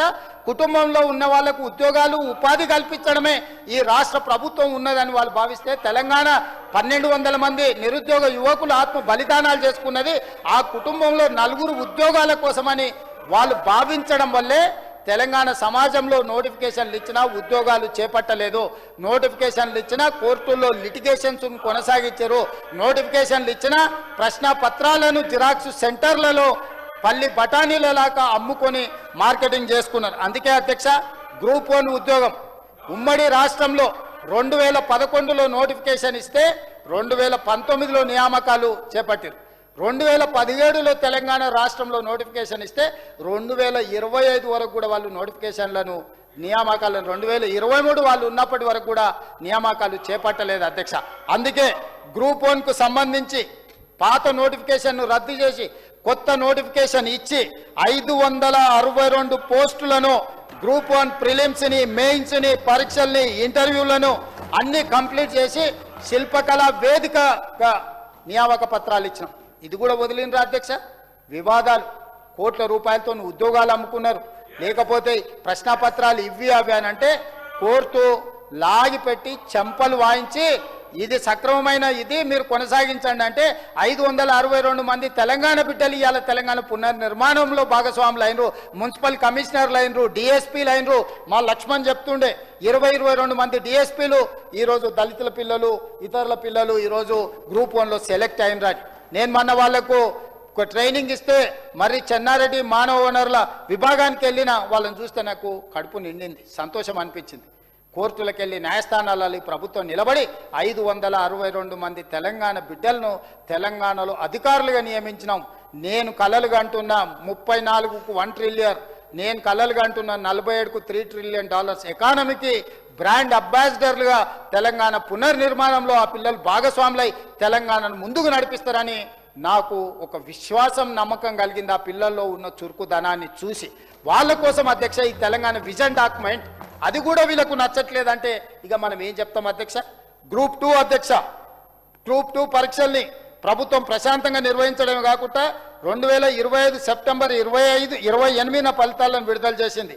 ఉద్యోగాలకు ఎంపికైన 782 మంది అభ్యర్థులకు అక్టోబర్ 18న నియామక పత్రాలు అందించి ఈరోజు 782 గ్రూప్ 2 ఉద్యోగస్తులను ఈరోజు తెలంగాణ రాష్ట్ర ప్రభుత్వం నియామకాలు చేపట్టింది అధ్యక్ష. నేను సంతోషంగా ఈ సభలో నేను ప్రకటిస్తున్నా అధ్యక్ష. అదేవిధంగా గ్రూప్ 3 కూడా 1370 ఉద్యోగాలను 2022లో వాళ్ళు నోటిఫికేషన్ ఇచ్చి నియామకాలు చేపట్టకపోతే నేను వచ్చిన తర్వాత పూర్తి చేసి ఈ ఏడాది జనవరి 16న శిల్పకళ వేదికగా 1370 మంది గ్రూప్ 3 ఉద్యోగస్తులకు నియామక పత్రాలు ఇచ్చి తెలంగాణ పునర్నిర్మాణంలో ఈ పిల్లలను ఈ అధికారులను భాగస్వాములు చేసిన దాన్నైనా వీళ్ళు అభినందించాలి కదా అధ్యక్ష. నోటిఫికేషన్ ఇచ్చి వాళ్ళు పారిపోతే ఆ పనిని పూర్తి చేసినందుకైనా వాళ్ళ చేతగాని తనాన్ని ఈరోజు వాళ్ళు చెప్పుకోవడానికి దాచిపెట్టుకోవడానికి మోమాట పడితే నేను ఏమి అనుకుంటా ఈ పని పూర్తి చేసిన అందుకోసమైనా అభినందించాలి కదా అధ్యక్ష గవర్నర్ గారి ప్రసంగాన్ని. అదేవిధంగా గ్రూప్ 4 అధ్యక్ష, గ్రూప్ 4లో కూడా 8143 మంది అభ్యర్థులకు నియామక పత్రాలు అందించిన అధ్యక్ష. గ్రూప్ 1, 2, 3, 4 ద్వారానే కాకుండా టీజీపీఎస్సీ వివిధ విభాగాలలో తెలంగాణ రాష్ట్ర ప్రభుత్వంలో ఉన్న ఖాళీలను వివిధ విభాగాలలో 6469 ఖాళీలను భర్తీ చేయడం జరిగింది అధ్యక్ష. అదేవిధంగా అధ్యక్ష ఇదే కాదు అధ్యక్ష, ఇంకా ఉన్నాయి. డిఎస్సి 55 రోజులనే నోటిఫికేషన్ ఇవ్వడమే కాకుండా 2 నెలల లోపలనే అన్ని పూర్తి చేసి 11,062 పోస్టులకు నోటిఫికేషన్ ఇచ్చి 10,006 మంది టీచర్లను ఈరోజు నియమించడం జరిగింది అధ్యక్ష. తండాలలో, గూడెల్లో, మారుమూల పల్లెల్లో ఉన్న పేదలకు విద్యను దూరం చేయొద్దు, నాణ్యమైన విద్యను అందించాలని 10,000 పైగా టీచర్ల నియామక పత్రాలు అందించి ఈరోజు టీచర్లుగా వాళ్ళని రాష్ట్ర ప్రభుత్వము నియమించింది. పేదలకు విద్యను అందిస్తున్నందుకైనా గవర్నర్ గారి ప్రసంగాన్ని అభినందించాల్సి ఉండే అధ్యక్ష, అది కూడా చేయలేదు. అదేవిధంగా గురుకులాలు, రెసిడెన్షియల్ సొసైటీ పరిధిలోని టీజీటీ, పీజీటీ, జూనియర్ లెక్చరర్లు, డిగ్రీ కాలేజ్ లెక్చరర్ల పోస్టులని కలిపి ప్రజాప్రభుత్వం 8400 మందికి నియామక పత్రాలు, గురుకులాలకు సంబంధించిన నియామక పత్రాలను అందించడం జరిగింది అధ్యక్ష. అదేవిధంగా పోలీసుల నియామకాలు అధ్యక్ష, 16,067 మంది పోలీసు నియామకాలను మా ప్రభుత్వం వచ్చినాక పోలీస్ కానిస్టేబుల్స్ నియామక పత్రాలు అందించడం జరిగింది అధ్యక్ష. అదేవిధంగా అధ్యక్ష దామోదర రాజనరసింహ గారు ఉన్నారనుకుంటే ఇక్కడ medical and health recruitment board ద్వారా మొత్తం 8,822 ఉద్యోగాలు భర్తీ చేసినాం. అందులో 6,956 స్టాఫ్ నర్సులు, 1,284 ల్యాబ్ టెక్నీషియన్స్, 422 సివిల్ అసిస్టెంట్ సర్జన్లతో పాటు వివిధ ఖాళీలను భర్తీ చేయడం జరిగింది అధ్యక్ష. నిర్వీర్యం చేసిన మెడికల్ అండ్ హెల్త్ వ్యవస్థను బలోపేతం చేయడానికి 8,822 నియామక పత్రాలను మా ప్రభుత్వం అందించింది. మా ప్రభుత్వాన్ని అభినందించడానికి మనసు లేకపోయినా, మీ అసూయకు మందు లేకపోయినా, ఆరోగ్యశ్రీలో మీకు ఏమన్నా ట్రీట్మెంట్ చేద్దామని అవకాశం లేకపోవడం వల్ల మా దామాన్ని ఉంటే దానికి మనసు రోగానికి అసూయకి ఏమైనా మందు ఉంటే ఆరోగ్యశ్రీలో చేర్చమనే సూచన చేస్తోని అయినా అభినందించలేదు అధ్యక్ష. ఇంకా వాళ్ళ విచక్షణకే వదిలేస్తున్నా. అదేవిధంగా రెవెన్యూ విభాగంలో 4,682 ఉద్యోగాలు, సింగరేణిలో 441, టీజీ జెన్కోలో 635, ఎస్పీడీసీఎల్లో 470, ఇతర సంస్థలో 914 పోస్టులను భర్తీ చేసిన అధ్యక్ష. వీటితో పాటు ఈరోజు 13,197 పోస్టుల భర్తీ చేయడానికి వివిధ దిశల్లో ఈరోజు ఉన్నాయి. దాదాపుగా 80,000 ఉద్యోగాలను ఈరోజు మా ప్రభుత్వం 67,763 ఉద్యోగ నియామక పత్రాలు అందించినాం. 13,197 ఉద్యోగ నియామకాల ప్రక్రియ కొనసాగుతుంది అధ్యక్ష. 80,000 పైచిలకు ఉద్యోగాలు ఇచ్చినందుకు ఇన్ని వేల మంది నిరుద్యోగ యువకులు, వాళ్ళ కుటుంబాలలో అత్యంత నిరుపేదలు, తల్లిదండ్రులు ఉపాధి హామీ కూలీ చేసి గ్రామీణ ప్రాంతంలో రూపాయి కూడబెట్టి అశోక్ నగర్లో, దిల్సుఖ్ నగర్లో కోచింగ్ సెంటర్ల చుట్టూ సంవత్సరాల నుంచి తిప్పుతుంటే 22-23 సంవత్సరాల వయసులో వాడు హైదరాబాద్కు వస్తే 10 సంవత్సరాలు ఉద్యోగ నియామకాలు చేపట్టకపోవడం వల్ల 33-34 ఏళ్ళు వచ్చినాయి అధ్యక్ష. తల్లిదండ్రులు పెళ్లి చేసే పరిస్థితి లేదు. పిల్లగాడు స్థిరపడిన తర్వాత పెళ్లి చేసుకోవాలనుకుంటుండు, వయసేమో దాటిపోయింది. ఈ సోషల్ కాజుని, ఈ సోషల్ ప్రాబ్లమ్ని ఎట్లా అడ్రస్ చేస్తారు అధ్యక్ష? కోచింగ్ సెంటర్ల కోసం ఈరోజు పిల్లల్ని తల్లిదండ్రులు సిటీకి పంపిస్తున్నారు అధ్యక్ష. నువ్వు ఎంబడే పోటీ పరీక్షలు నిర్వహించి ఉద్యోగం వస్తే ఉద్యోగం ఇవ్వు, ఉద్యోగం రాకపోతే ప్రకటిస్తే వాడు ఇతర పనులు చూసుకుంటాడు. కానీ ఈరోజు మా మిత్రుడు ఇస్తున్నాడు విఆర్ఏ ఉద్యోగాలు కూడా తీస్తే మేము మళ్ళీ జీవో ఇచ్చి మళ్ళీ సర్వేయర్లుగా ఇచ్చేసినామని చెప్పి. నేను అనేది ఒకటే అధ్యక్ష, వీళ్లకు తెలంగాణ సమాజం పట్ల నిరుద్యోగ యువల పట్ల సానుభూతి కానీ మానవత్వం కానీ లేదు. మేము సానుభూతితో ఆ సమస్యను అర్థం చేసుకొని ఆ సమస్యకు శాశ్వత పరిష్కారాన్ని చూపించి గ్రూప్ 1కి 5 లక్షల మంది అప్లికేషన్ పెట్టారు అధ్యక్ష. 3 లక్షల పైన పరీక్షలు రాశారు. చివరికి 562 మంది సెలెక్ట్ అయ్యారు. మిగతా వాళ్ళందరూ ఏదో ఒక ఉద్యోగం చేసుకోవడానికి పోతారు అధ్యక్ష. ఈ పరీక్షల ఫలితాలు ఇవ్వకపోతే 5 లక్షల మంది ఇక్కడనే కోచింగ్ సెంటర్లలో తిరుగుతారు అధ్యక్ష. గ్రూప్ 2లో కూడా దాదాపుగా 3 లక్షల పైచిలకు పరీక్షలకు ప్రిపేర్ అయినారు అధ్యక్ష. 782 మంది సెలెక్ట్ అయితే మిగతా లక్షల మంది ఇతర ఉద్యోగాలకు పోయారు. ఇట్లా దాదాపుగా ఒక 15 లక్షల మంది తెలంగాణ నిరుద్యోగ యువకులు group 1, group 2, group 3, group 4 police recruitment ఇతర రిక్రూట్మెంట్లల్లో మనం ప్రయత్నం చేస్తే ఉద్యోగం వస్తుందని ఏ పని ఏ వ్యాపకానికి పోకుండా పోటీ పరీక్షలకు ప్రిపేర్ అయ్యి సంవత్సరాల కొద్దీ ఒక దశాబ్ద కాలం ఎదురు చూస్తే నోటిఫికేషన్లు ఇచ్చి చేతులు దులుపుకొని వాళ్ళు అవతల పడితే శివరాఖరికి ప్రతిపక్షంలో కూర్చోబెడితే పోయి ఫామ్ హౌస్లో నిద్రపోతే బాధ్యతగా ఆ పిల్లలకు పెద్దన్నగా నిలబడి వాళ్ళ కుటుంబ సభ్యుడిగా నిలబడి అన్ని సమస్యలను పరిష్కరించి పోటీ పరీక్షలు నిర్వహించి ఫలితాలను ప్రకటించి ఉద్యోగ నియామక పత్రాలు ఇక్కడికి పిలిపించి వాళ్ళ తల్లిదండ్రులు అందరినీ పిలిపించి వాళ్ళకు బుక్కెడు బువ్వ పెట్టి సంతోషంగా వాళ్లకు సర్టిఫికెట్లు అందిస్తే దాన్ని కూడా అభినందించకుండా దాన్ని కూడా నిందిస్తే మీరు మీ ఇంటోళ్లకు ప్లానింగ్ కమిషన్ వైస్ చైర్మన్ ఇచ్చినా మీ ఇంటోళ్లకు రాజ్యసభ ఇచ్చినా మీ ఇంటోళ్లకు ఓడిపోతే ఎమ్మెల్సీ ఇచ్చినా మీకు సంతోషం. కానీ పేదోళ్లకు డిఎస్పీ మున్సిపల్ కమిషనరో లేకపోతే ఒక రెవెన్యూ ఆఫీసర్గా లేకపోతే ఒక డాక్టర్గా ఒక పోలీస్ కానిస్టేబుల్గా ఉద్యోగం వస్తే ఆ కుటుంబానికి ఎంత సంతోషం ఉంటుంది అధ్యక్ష. మీ నలుగురేనా తెలంగాణ? 4 కోట్ల ప్రజలు ఈ తెలంగాణ కాదా? ఈ తెలంగాణకు వారసులు ఎవరు? మీరా? ఈ తెలంగాణ మీకోసం వచ్చింది అనుకుంటున్నారా? మిమ్మల్ని ముఖ్యమంత్రులను చేయడానికి, మిమ్మల్ని మంత్రులను చేయడానికి, మిమ్మల్ని ఎంపీలను చేయడానికి, మిమ్మల్ని ఎమ్మెల్సీలు చేయడానికి 100 మంది తెలంగాణ పిల్లలు ఈరోజు ఆత్మ బలిదానాలు చేసుకున్నారని మాట్లాడుతురా? కొంచెమైనా సిగ్గుపడాలి అధ్యక్ష నిలబడి మాట్లాడేటప్పుడు. సమాజం ఏమనుకుంటుందో అని సమాజం పట్ల భయమన్న భక్తి అన్న ఉండాలి అధ్యక్ష. భయము భక్తి లేని బర్తెగింపుతనము వాళ్ళ మాటల ద్వారా బయటపడ్డది అధ్యక్ష. అదేవిధంగా అప్పుల గురించి మాట్లాడుతున్నారు అధ్యక్ష. నేను ఎక్కువ చెప్పదలుచుకోలేదు అధ్యక్ష. అప్పుల గురించి మళ్ళీ ఎట్లా బడ్జెట్లో చెప్తాం. నేను సింపుల్గా ఒక మాట చెప్పదలుచుకున్నా అధ్యక్ష. తెలంగాణ రాష్ట్రం వచ్చినప్పుడు ఉన్న అప్పులేంది, వాళ్ళు మాకు అప్పచెప్పేటప్పటికి ఉన్న అప్పులేంది. మేము అందించినప్పుడు జూన్ 2, 2014 నాడు 69,000 కోట్ల చిల్లర ఏదో అప్పు ఉన్నదని చెప్పారు అధ్యక్ష. అధ్యక్ష ఈరోజు నేను స్పష్టంగా చెప్తున్నా, ఎఫ్ఆర్బిఎం లోన్స్ 3,89,673 కోట్లు ఎప్పటికీ 1/12/2023 నాటికి. అదేవిధంగా government guaranteed loans raise by SPVs but serviced by government 1,27,208 కోట్లు. ఈ రెండు కలిపితే 5,16,881 కోటి. అదేవిధంగా అధ్యక్ష government guarantee loans which are raised by SPVs and serviced by them, అంటే వాళ్ళే కట్టుకొని కార్పొరేషన్స్ ఏమన్నా ఉంటే కట్టుకున్న దాంట్లో 95,462 కోట్లు. అదేవిధంగా non guarantee loans which are paid by corporations, అంటే గవర్నమెంట్ గ్యారంటీ అవసరం వాళ్ళే తెచ్చుకొని వాళ్ళే కట్టుకుంటారు. ఇవి కలిపి 6,41,757 కోట్లు ఇవి అధ్యక్ష. 1,40,000 కోట్లు చేతి బదుల కింద అప్పులు పెట్టిపోయినారు అధ్యక్ష. అంటే కాంట్రాక్టర్ల బిల్లులు కావచ్చు, పెన్షన్లు కావచ్చు, రిటైర్మెంట్ ఉద్యోగుల గురించి ఆయన గారు ముసలికాన్ నీరు గాలుస్తున్నాడు. ఆ రిటైర్మెంట్ బెనిఫిట్స్ మీరు ఇవ్వకుండా మా నెత్తి మీద పెట్టిపోయినరు. ఇట్లాంటివి కలిపితే కాంట్రాక్టర్ల బిల్లుల నుంచి రిటైర్మెంట్ ఉద్యోగుల బెనిఫిట్స్ వరకు లెక్క కడితే 1,40,000 కోట్ల చేతి బదుల అప్పులు. రిజర్వ్ బ్యాంకులో కూడా అడ్వాన్స్ తెచ్చేసుకోరు, జీతభత్యాలు ఎన్నికొతే ఆడ డబ్బులు లేవు. అన్ని కలిపితే 8,11,000 కోట్ల రూపాయలతో మాకు అప్పు చెప్పారు అధ్యక్ష. మమ్మల్ని అప్పు చేసిండ్రు అంటారు అధ్యక్ష. నేను అది కూడా చెప్తా అధ్యక్ష.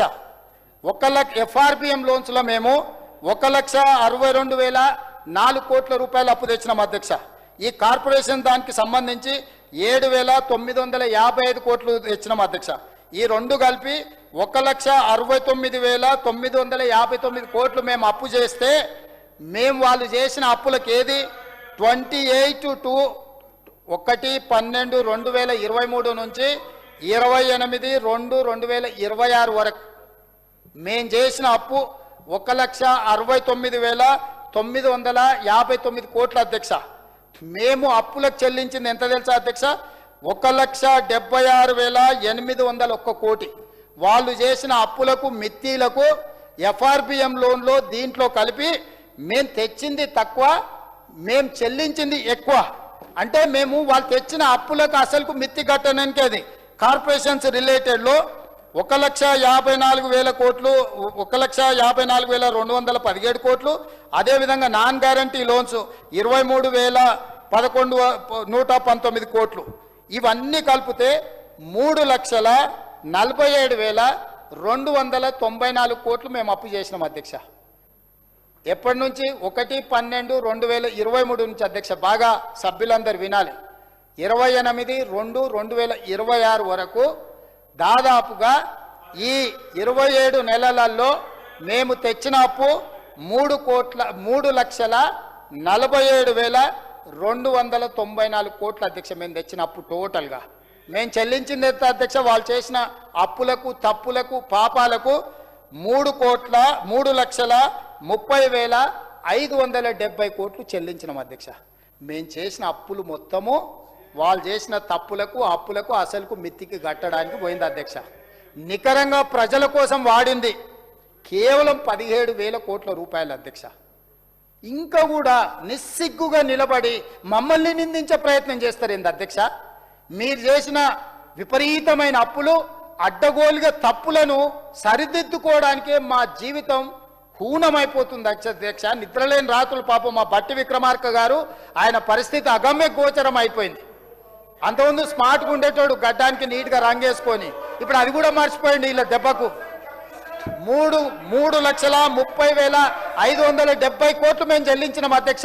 దీని వివరాలు మళ్ళీ మొత్తం టోటల్గా వచ్చినప్పుడు చెప్తాం. ఎంత అప్పు, ఎంత మిత్తికి తెచ్చిరు తెలుసా అధ్యక్ష? మంది కాకపోతే ఢిల్లీ దాకా దేకమన్నాడు అంటే వెనకటికి ఓడు. 11.5%తో మిత్తితో తెచ్చిరు అధ్యక్ష. 10 ఏళ్ళకు 12 ఏళ్లకు మార్కెట్లో 8-8.5% బొచ్చడుగా అప్పులు ఇచ్చేటోళ్ళు ఉంటే కమిషన్లకు కక్కుర్తిపడి 11.5, 11.90 అప్పులకు తెస్తే నేను ఢిల్లీకి తిరిగి మోడీ గారి దగ్గరకు పోయి, నిర్మలా సీతారామన్ గారి దగ్గరకు పోయి పదే విజ్ఞాపనలు చేసి లోన్ తగ్గించుకోవడానికి చేసి ఈ సంవత్సరం 27,000 కోట్ల పైచిలకు నేను డెట్ రీస్ట్రక్చర్ చేయించుకొని వచ్చిన అధ్యక్ష. 7.25% తగ్గించిన అధ్యక్ష.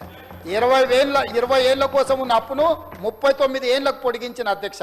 దీంతో నాకు ఎవ్రీ ఇయర్ యావరేజ్ 4,000 కోట్ల రూపాయలు మిగులుతుంది అధ్యక్ష. ఈ 4,000 కోట్లు పేదల సంక్షేమం కోసం వాడడానికి ఈరోజు ప్రయత్నం చేస్తున్నా. లాస్ట్ ఇయరే 27,000 కోట్లు, టోటల్గా 2 లక్షల కోట్లను డెట్ రీస్ట్రక్చర్ కోసం ఈరోజు కేంద్ర ప్రభుత్వం మనకు సానుకూలంగా స్పందిస్తుంది. నేను ఎందుకు ఈ వేదిక మీద నుంచి నిర్మలా సీతారామన్ గారికి కృతజ్ఞతలు చెప్పడానికి ఎందుకు వెనుకలేదు అధ్యక్ష? తెలంగాణ ప్రజలకు మేలు జరిగే నిర్ణయం నిర్మలా సీతారామన్ గారు మనకు సహకరించినప్పుడు, కేంద్ర ప్రభుత్వానికి లేకపోతే నిర్మలా సీతారామన్ గారికి మాకు సిద్ధాంతపరమైన వైరుధ్యాలు ఉండొచ్చు, బలమైన ప్రతిపక్షం ఉండొచ్చు, వాళ్ళతో మాకు వివాదం ఉండొచ్చు. కానీ తెలంగాణ రాష్ట్రానికి సహకరించిన వాళ్లకు కనీసం మేము మా తెలంగాణ రాష్ట్రానికి సహకరించిండ్రు, మేము మనస్ఫూర్తిగా వాళ్ళ కృతజ్ఞతలు తెలియజేస్తున్నాం చెప్పడానికి బేసిజాలు ఎందుకు అధ్యక్ష? ఈరోజు ఈ మిగిలిన 1,000 కోట్ల రూపాయలు తెలంగాణ ప్రజల యొక్క సంక్షేమం కోసం, యువకుల కోసం, మహిళల కోసం, రైతుల కోసం వాడాలని ఈరోజు మేము ప్రయత్నం చేస్తే, ఆ వివరాలు చెప్తే వాటిని అభినందించడానికి కూడా వీళ్ళకి మనసు రాకపోతే ఇక వీళ్ళని ఏ విధంగా మాట్లాడాలి, ఏం చెప్పాలి అధ్యక్ష? మీరు ఒక్కసారి ఆలోచన చేయండి. ఇక అదేవిధంగా గ్యారంటీలు అందరూ వాళ్ళలాగానే అనుకుంటారు. పచ్చకామెరలు వచ్చిన వాళ్ళకు ఊరంతా పచ్చగానే కనిపిస్తా అని వెనకటికి చెప్పారు. రెండో సామెత కూడా చెప్పారు, నిజం గడప దాటక ముందే అబద్ధం ఊరంతా తిరుగుతుంది. ఎందుకంటే నెలకు 5 కోట్ల రూపాయలు ఖర్చు పెడుతుంది సోషల్ మీడియా అని అబద్ధాలు ప్రచారం చేయడానికి. మళ్ళా ఇక్కడ కూడా కాదు, అక్కడ సరే అక్కడ నిర్వహించడానికి ఆ మధ్యలోనే రకరకాలుగా దాగిపోయిండు పాపం. సరే దాని సంగతి మళ్ళీ వస్తా. కానీ అధ్యక్ష, 6 గ్యారంటీలకు సంబంధించి ఈ వేదిక నుంచి మా సహచర మంత్రులకే కాకుండా తెలంగాణ సమాజాన్ని కూడా నేను చెప్పదలుచుకున్నా. ముఖ్యంగా మహాలక్ష్మి 7/12/2023 నాడు మేము అధికారం చేపడితే 9/12/2023 నాడు ఇదే సభా ప్రాంగణంలో తమరి నాయకత్వంలో మన మహాలక్ష్మి ఉచిత బస్సు ఆడబిడ్డలకు బస్సు ప్రయాణాన్ని మనం ఏర్పాటు చేసుకున్నాం అధ్యక్ష. ఆనాటి నుంచి ఈనాటి వరకు తెలంగాణలో ఎక్కడికైనా వెళ్ళు, అమ్మగారింటికి ఆడబిడ్డలు వెళ్తారా, అమ్మవారిని దర్శించుకోవడానికి ఆడబిడ్డలు వెళ్తారా, ఎవరిని కూడా అనాపైస బస్సు కిరాయి అడగకుండా మా పొన్నం ప్రభాకర్ గారు ఏ జాతరలు వచ్చినా, లక్ష్మీ నరసింహస్వామి బ్రహ్మోత్సవాలు వచ్చినా, సమ్మక్క సార్లమ్మ జాతర వచ్చినా, తెలంగాణలో ఏ మూల నుంచి ఏ మూలకైనా ఆడబిడ్డంగా ధైర్యంగా మా రేవంత్ అన్న అందించిన మహాలక్ష్మి పథకం ఉన్నది, మేము ప్రయాణం చేస్తామని ఈరోజు ప్రయాణం చేస్తున్నారు. దానికి గాను ఈరోజు 9,700 కోట్ల రూపాయలను మహిళలు ఆదా చేసుకున్నారు. ప్రతి నెల 300 నుంచి 350 కోట్ల రూపాయలు కార్పొరేషన్ ఆర్టీసీకి ఈరోజు బట్టి విక్రమార్క గారు నిధులు చెల్లిస్తున్నారు అధ్యక్ష. ఆనాడు వాళ్ళ హయాంలో కార్మికులు ఒక ఆయన గౌరవాధ్యక్షుడు ఉండే, ఇంకా నేను ఆయన పేరు తీసుకోదలుచుకోలేదు, కానీ ఆ అధ్యక్షుడు ఉన్నప్పుడు చేస్తే 50 మంది కార్మికులు చచ్చిపోయారు. శ్రీనివాస్ రెడ్డి అనే డ్రైవరు పెట్రోల్ పోసుకొని, ఆయన కొడుకు ఆర్మీలో చేస్తాడు, ఇంకొక ఆయన అమెరికాలో బాగా స్థిరపడ్డాడు, కానీ 50,000 సహచర కార్మికుల యొక్క బాగోగుల కోసం 50 రోజులు మొత్తం బంద్ పెడితే కూడా ఈ ప్రభుత్వం చర్చలకు పిలవకపోవడం వల్ల ఈ ప్రభుత్వ కార్మిక వ్యతిరేక వైఖరికి నిరసనగా ఆత్మహత్య చేసుకొని హాస్పిటల్ ఉంటే చూడడానికి అటువైపు కూడా మళ్ళీ చూడలే, కనీసం చుక్క కన్నీరు కూడా గార్చలే. మా పేరు తన్నీరు అని చెప్పుకుంటారు, కానీ ఏమంటారు గౌరవాధ్యక్షుడికి ఉన్న వ్యక్తి చుక్క కన్నీరు కూడా గార్చలే. ఆ కార్మికుడు చచ్చిపోతే మేం పోయి ఆ కుటుంబాలకు అండగా నిలబడ్డాం. ఇవాళ నష్టాలలో ఉన్న ఆర్టీసీని మహిళలకు ఉచిత బస్సు ప్రయాణం మహాలక్ష్మి గ్రూప్ ద్వారా అమలు చేయడంతో ఈరోజు లాభాల బాటలో పడుతుంది అధ్యక్ష. ఈరోజు ఆ సంస్థను నిలబెట్టినాం. మహాలక్ష్మి ఉచిత పథకాన్ని తీసుకొచ్చి వేలాది కోట్ల రూపాయల అప్పులు పెట్టి బకాయిలు పెట్టి సంస్థను నిర్వీర్యం చేసి సర్వనాశనం చేస్తే సంస్థను నిలబెట్టి పట్టాలు ఎక్కించి లాభాల బాటలో నడిపించి ఈరోజు డీజిల్ బస్సులు కాలం చెల్లిన బస్సులను తొలగించి ఈవీ వెహికల్స్ను కొనిపించి ఈరోజు వాటిని నిలబెట్టినాం అధ్యక్ష. మహిళలను ఉచితంగా బస్సులో ప్రయాణం చేయడానికే కాదు అధ్యక్ష, ఆర్టీసీ బస్సులకు ఆడబిడ్డలను యజమానులను చేసినాం అధ్యక్ష. ఈరోజు సీతక్క నేతృత్వంలో 1000 బస్సులకు ఆడబిడ్డలను యజమానులను చేసి బస్సులు కొనుగోలు చేసి ఆర్టీసీకి కిరాయికి పెట్టి యజమానులుగా ఈరోజు నడుపుకునే అవకాశం కల్పించినాం. వాళ్ళ అదానీ అంబానీలకు సోలార్ పవర్ ప్రాజెక్టులు కట్టబెడితే ఆడపిల్లలకు 1000 మెగావాట్లు సోలార్ పవర్ ప్రాజెక్టులు అప్పచెప్పి అదానీ అంబానీలతోని తెలంగాణ ఆడబిడ్డలు సోలార్ ఉత్పత్తి చేయడానికి వ్యాపారాలుగా మార్చినాం అధ్యక్ష. ఆ రోజు ఇండియన్ ఆయిల్ కార్పొరేషన్ నుంచి భారత్ పెట్రోలియం వరకు వాళ్ళు పెట్రోల్ బంకులు తెచ్చుకుంటే జిల్లా కేంద్రాలలో ఆడబిడ్డలకి ఈరోజు పెట్రోల్ బంకులు కేటాయించి పెట్రోల్ బంకుల యజమానులను తయారు చేసినాం అధ్యక్ష. అంతెందుకు అధ్యక్ష, హైటెక్ సిటీ పక్కన ఒకటి నైట్ బజార్ అని అప్పట్లో శిల్పారామం పక్కన పోయిన ప్రభుత్వం పెట్టింది. దీన్ని కార్పొరేట్ వాళ్ళకి తెగ నమ్ముకున్నారు అధ్యక్షులు. నేను వచ్చి చూస్తే ఇంత మంచిది ఏమవుతుందని చూస్తే అమ్మేసుకోరు అధ్యక్ష, ముంగేసే వరకల్లా నాకు చికాకు వచ్చి మింగిన దాన్ని లోపల నుంచి బయటికి గుంజిన అధ్యక్ష. గుంజి మహిళా ఆడబిడ్డలకు ఇందిరా మహిళా శక్తి బజార్ కింద పెట్టి 106 స్టాల్స్ 3.5 ఎకరాలు 1000 కోట్ల ఆస్తిని ఆడబిడ్డలకు అప్పచెప్పి తెలంగాణ మారుమూల పల్లెల్లో ఆడబిడ్డలు ఉత్పత్తి చేసే అన్ని వస్తువులను అక్కడ ప్రదర్శించి ప్రపంచానికి చూపించే విధంగా ప్రపంచానికి అమ్మడానికి ఇక్కడనే కాదు అమెజాన్ ప్లాట్ఫామ్ మీద ఈరోజు ఆడబిడ్డలు ఉత్పత్తి చేసే వస్తువులను ఈరోజు అమ్మకాలకు పెట్టడానికి ప్రపంచమే ఒక మార్కెట్గా ఆడబిడ్డలకు ఈరోజు సృష్టించిన అధ్యక్ష. ఇదే కాదు, ఈరోజు జిల్లా కేంద్రాలలో అదొక మళ్ళీ అమ్మకాల మీద ఒక రోజు మొత్తం మాట్లాడతా. అదేవిధంగా అధ్యక్ష, ఈరోజు ఇందిరా మహిళ ఈ స్వయం సహాయక సంఘాలకు అన్ని జిల్లా కేంద్రాలలో ఈరోజు 22 భవనాలను మనం ప్రారంభించుకోబోతున్నాం అధ్యక్ష. ఎక్కడికక్కడ జిల్లా మహిళా సంఘాలకు కూర్చోవడానికి మాట్లాడుకోవడానికి వ్యాపారాన్ని విస్తరించుకోవడానికి ఈరోజు వాళ్ళకు అన్ని రకాలుగా మనం సహాయం అందించి తొందరలోనే 22 జిల్లా కేంద్రాలలో కోట్ల రూపాయలతో నిర్మించిన ఆత్మగౌరవంతో నిలబడ్డ ఇందిరా మహిళా శక్తి జిల్లా కేంద్రాలను మనం ప్రారంభించుకోవడానికి ఈరోజు మహిళల కోసం మనము కార్యక్రమాలు తీసుకొని ముందుకు వస్తున్నాం అధ్యక్ష. ఆడబిడ్డల్ని ఆర్థికంగా నిలబెట్టినందుకైనా అభినందించాలి కదా. వాళ్ళ ఇంట్లో ఆస్తి పంపకాలు ఉండొచ్చు, ఆడబిడ్డ మీద వాళ్ళకి చిన్న చూపు ఉండొచ్చు. మొదటి 5 సంవత్సరాలు ఒక్క ఆడబిడ్డ కూడా మంత్రివర్గంలో అవకాశం ఇవ్వకపోవచ్చు. ఆడబిడ్డలు అంటే చిన్న చూపు వాళ్ళ ఇంట్లో ఉండొచ్చు, వాళ్ళ పార్టీ విధానం ఉండొచ్చు. కానీ మేము తెచ్చిన మహిళా పాలసీని, మహాలక్ష్మి విధానాన్ని అభినందించాల్సిన బాధ్యత వాళ్ళకి లేదా? సొంతింటి ఆడబిడ్డ కన్నీటి పెట్టి వీధిలోకి వస్తే ఏ కుటుంబానికైనా మేలు జరుగుతుంది అధ్యక్ష? ఎక్కడైతే ఆడబిడ్డ కన్నీరు పెడుతుందో అక్కడ కష్టాలే తప్ప ఇంకా ఏమి మిగిలవని చరిత్ర చెప్తుంది అధ్యక్ష. ఇప్పటికైనా కనువిప్పు కలిగించి సంపాదించిన దాంట్లో కొంత పంచండి. మొత్తం తింటే పైకి మొన్న చెప్పిన అధ్యక్ష, నేను ఎక్కడనో ఎంత ఉన్నా పైకి పోయేటప్పుడు ఆర్టీజీఎస్ లేదు బదిలీ చేసుకోవడానికి, ఇక్కడనే వదిలిపోవాలని. అంతోటి దానికి ఇంతోటి దురాశ ఎందుకు అధ్యక్ష? ఉన్నోళ్ళు తలా కొంత వంచుకుంటే అయిపోద్ది కదా. అది చేయకుండా మమ్మల్ని నిందిస్తే ఏమొస్తుంది అధ్యక్ష? పదే పదే నేనేదో విమర్శించిన, నేనేదో చేస్తున్నాను మాట్లాడతారు అధ్యక్ష. మీ సొంతింటి ఆడబిడ్డను నీ పక్కన కూర్చున్న వాళ్ళు లిక్కర్ రాని అన్నారా అధ్యక్ష? మీరే లిక్కర్ కింగ్ అన్నారు. మీ సొంత ఇంటి ఆడబిడ్డను లిక్కర్ రాని, లిక్కర్ కింగ్ అని నువ్వు బీఫామ్లు ఇచ్చిన ఎమ్మెల్యేలు అంటుంటే సోదరుడుగా నీకు కనీసం చీమ గుట్టినట్టయినా ఉండదా అధ్యక్ష? ఈ ఒక్క ఉదాహరణ మొత్తం మహిళా సమాజానికి ఒక అవగాహన వచ్చేసింది. వారు ఏ పార్టీ మనిషి, ఏం ఆలోచన అధ్యక్ష? భిన్నాభిప్రాయాలు ఉండొచ్చు, భేదాభిప్రాయాలు ఉండొచ్చు, కుటుంబంలో తగాదాలు ఉండొచ్చు, ఆస్తి తగాదాలు ఉండొచ్చు. దాయాదుల పోరు మహాభారతంలో చూసినాం. రాజ్యాల కోసం కుత్తుకలు కోసుకున్న వాళ్ళని చూసినాం. కానీ సొంత ఇంటి ఆడబిడ్డను సొంత మనుషులతోని సోషల్ మీడియాలో దుబాయ్ నుంచి తిట్టిపిచ్చి, అదేవిధంగా సొంత ఎమ్మెల్యేలు, మీరు బీఫామ్ ఇస్తే గెలిచిన ఎమ్మెల్యేలు లిక్కర్ రాని అని, లిక్కర్ కింగ్ అని ఇట్లాంటి మాటలు మాట్లాడుతుంటే కనీసం నియంత్రించే ప్రయత్నం చేయకపోవడం అనేది ఏ మేరకు సమంజసము, ఏ మేరకు వీళ్ళకు మహిళల పట్ల గౌరవం ఉందో ఈ ఒక్క సంఘటన పట్టి చూస్తే ఉడికిందా లేదా అన్నమని చూడడానికి ఒక మెతుకు పట్టుకొని చూస్తే తెలుస్తుంది అధ్యక్ష.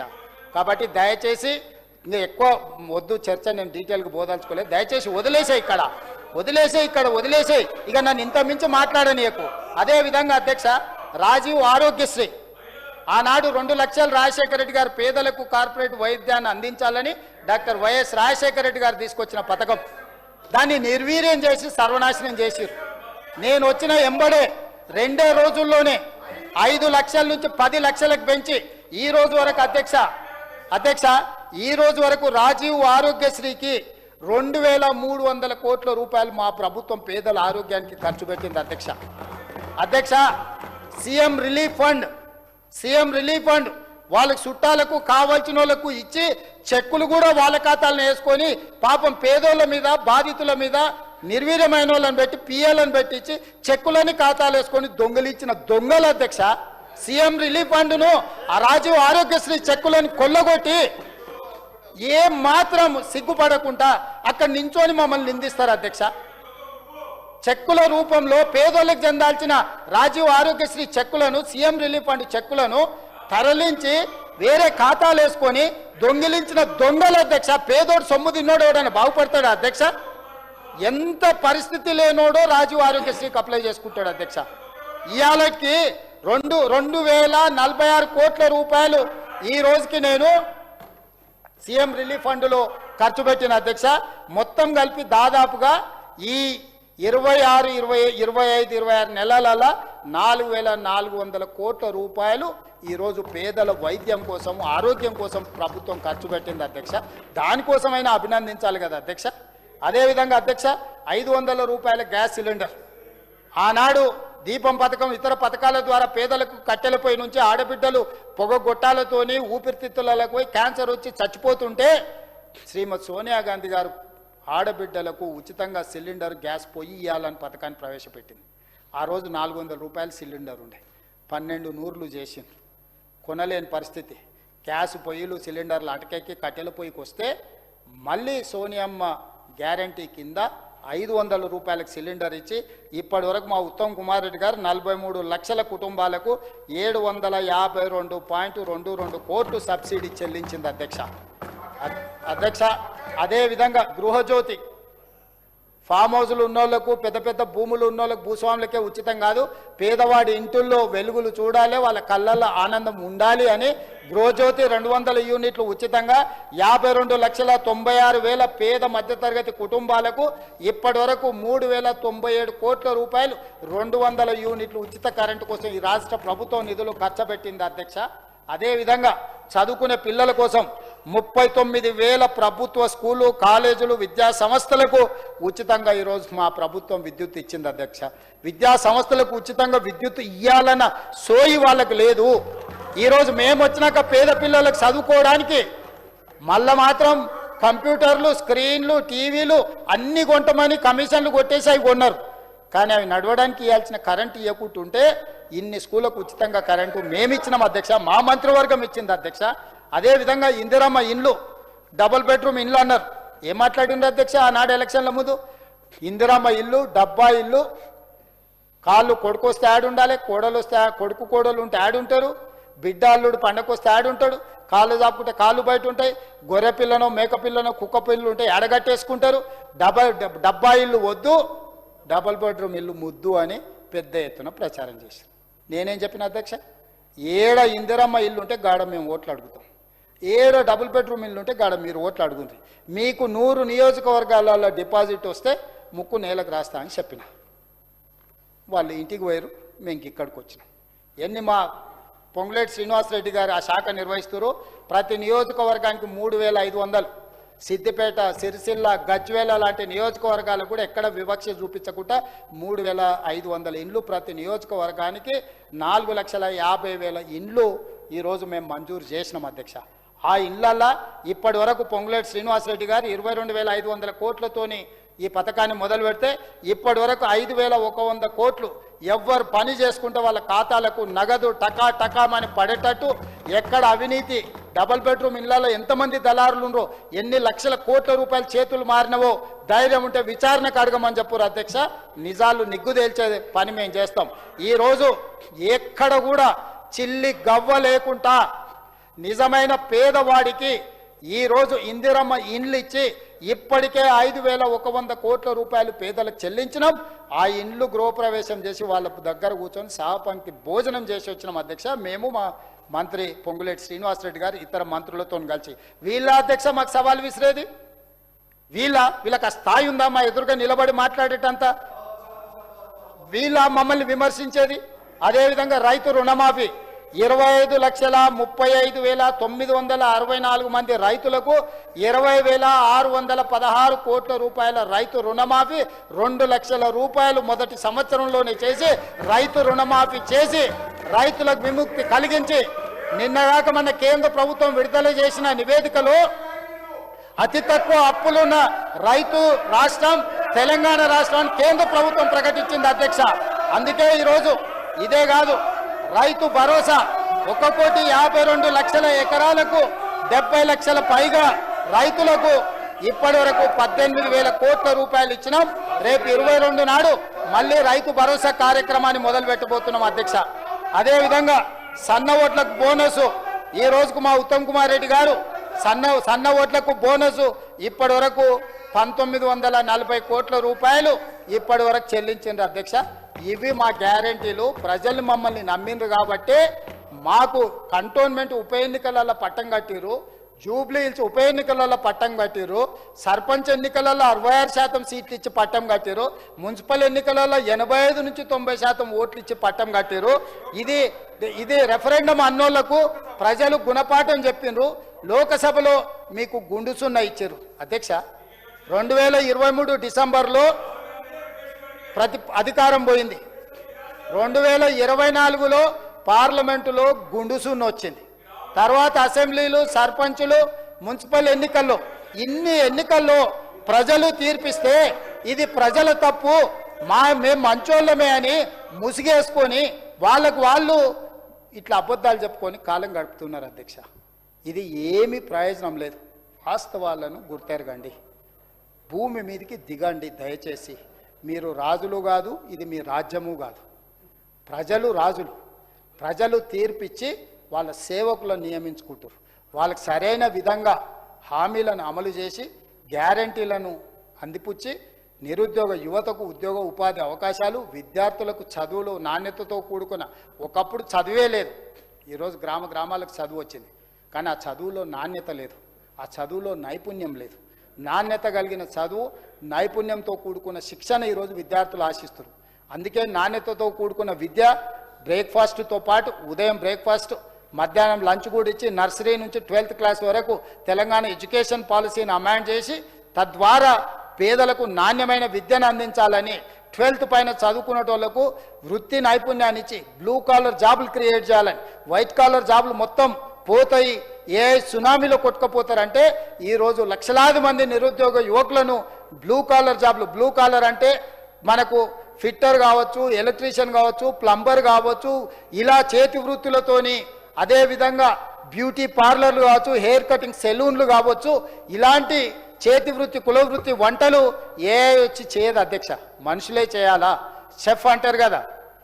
ఇట్లాంటివి ఎన్నో శిక్షణలు ఇచ్చి లక్షలాది రూపాయలు సంపాదించుకునే అవకాశం యువతకు కనిపించాలని ఈరోజు బ్లూ కాలర్ ఉద్యోగాలకు మా మంత్రివర్గం బ్రాండ్ అంబాసిడర్గా నిలబడాలని ఈరోజు మా ప్రయత్నం చేస్తున్నాం. ఆ ప్రయత్నాన్ని కూడా మీరు అభినందించకుండా మమ్మల్ని ఏదో విమర్శించాలని, గవర్నర్ గారిని అవమానించాలని వీళ్ళు ఈరోజు ఇట్లా ప్రయత్నం చేస్తారు. అధ్యక్ష, రామాయణంలో మీకు తెలుసు, రావణాసురుడు సీతను ఎత్తుకపోయిన తర్వాత రాముడు ఎత్తుకుంటూ పోయి లంకకు చేరాలంటే వారధి కట్టాలన్నారు. వారధి కట్టడానికి సైన్యం కావాలి కదా. ఆనాడు వానరులందరూ కలిసి రాయి మోసి వారధి కడుతుంటే రాక్షసులు నవ్వుకున్నారంట. ఈ కోతులు చేసేది ఏంది, ఆ వారధి కట్టేది ఏంది, ఇలా బొంద ఇలా బోకేని. వారధి కట్టిండు, రాముడు దాటిండు, రావణాసురుడు చచ్చిండు, సీతమ్మ వెనక్కి వచ్చింది. ఇవాళ కూడా మేము విజన్ డాక్యుమెంట్ తయారు చేస్తే అయినట్టే, ఫ్యూచర్ సిటీ అంటే బోగస్ సిటీ అని, లేకపోతే అదేంది బ్యూటిఫికేషన్ అంటే లూటిఫికేషన్ అని ఇట్లా మాట్లాడే రాక్షసులందరికీ కూడా ఈ పాలసీ గుణపాఠం చెప్తుంది అధ్యక్ష. కళ్ళ ముందల చేసి చూపిస్తాం అధ్యక్ష, కళ్ళ ముందు చేసి చూపిస్తాం. ఆనాడు రామాయణంలో వానరులు వారధి గడుతున్నప్పుడు అపహాస్యం చేసిన రాక్షసులకు వాళ్ళ గురువైన రావణాసురుడికి ఏ శిక్ష పడ్డదో, రామబాణం దెబ్బకు ఏమి జరిగిందో, ఈనాడు కూడా మా తెలంగాణ రైజింగ్ 2047ని వెకిలి చేష్టలతోని, చిల్లర మాటలతోటి చిన్న చేసి చూపించే ప్రయత్నం ఎవరైతే చేస్తుండ్రో, ఆనాడు రావణాసురుడు రాక్షసులకు పట్టిన గతే ఈనాడు పడుతుంది. 2034కి ప్రణాళికలు వేసినాము, ఇంకా 8 సంవత్సరాలు మా చేతుల్లో ఉంది. 8 సంవత్సరాలు మొదటి విడతగా ప్రణాళికలు చేసినాము. 2029 ఎన్నికలు అనేది పాసింగ్ క్లౌడ్ మాత్రమే. ప్రజలు స్పష్టంగా నిర్ణయం తీసుకున్నారు. ఈ ప్రభుత్వమే, ఈ నాయకత్వమే, ఈ మంత్రివర్గమే 2034 వరకు కొనసాగుతుంది. ఈ విజన్ డాక్యుమెంట్ని అమలు చేస్తారు. తద్వారా $1 ట్రిలియన్ ఎకానమీకి చేరుకుంటారు. First phase of reforms, first phase of planning తోటి ఆర్థిక వ్యవస్థ బలోపేతమవుతుంది. తెలంగాణ నిరుద్యోగ యువకులకు ఉద్యోగ ఉపాధి అవకాశాలు వస్తాయి. ఈ ప్రాంతానికి పరిశ్రమలు వస్తాయి. ఈ ప్రాంతంలో వ్యవసాయం లాభసాటిగా మారుతుందని 4 కోట్ల తెలంగాణ ప్రజలు విశ్వసిస్తున్నారు. ఆ దిశగా నిరంతరం పనిచేస్తాం అధ్యక్ష. నేను గతంలో ఉన్న నాయకులకు విజనరీ అని నేను చెప్పుకోను, రైతు రాజునని నేను చెప్పుకోను, తెలంగాణ ఉద్యమకారునని నేను చెప్పుకోను. అంతంత పదాలు నేనేం చెప్పుకోను. నేనేం చెప్తా అంటే నేను హార్డ్ వర్కర్ని, నేను కష్టజీవిని. నాకు తెలియంది తెలుసుకుంటా, తెలుసుకున్నది నేర్చుకుంటా, నేర్చుకున్నదాన్ని 10 మందికి పంచుతా. ఈరోజు మాట్లాడేటోళ్ళు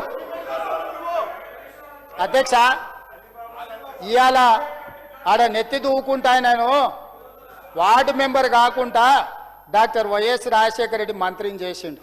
ఇది మర్చిపోవద్దు. ఎవరి దయతోని మంత్రి అయినావు?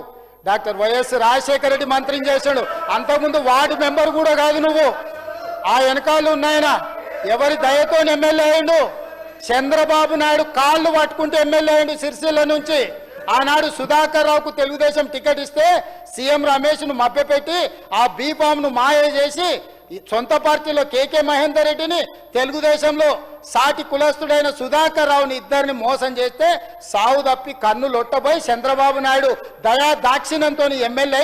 వాళ్ళిద్దరు ద్రోహులు అధ్యక్ష. నేను సొంతంగా జడ్పీటీసీ గెలిచిన, నేను సొంతంగా ఎమ్మెల్సీ గెలిచిన అధ్యక్ష. ఆ తర్వాతనే రాజకీయ పార్టీలకు వచ్చిన.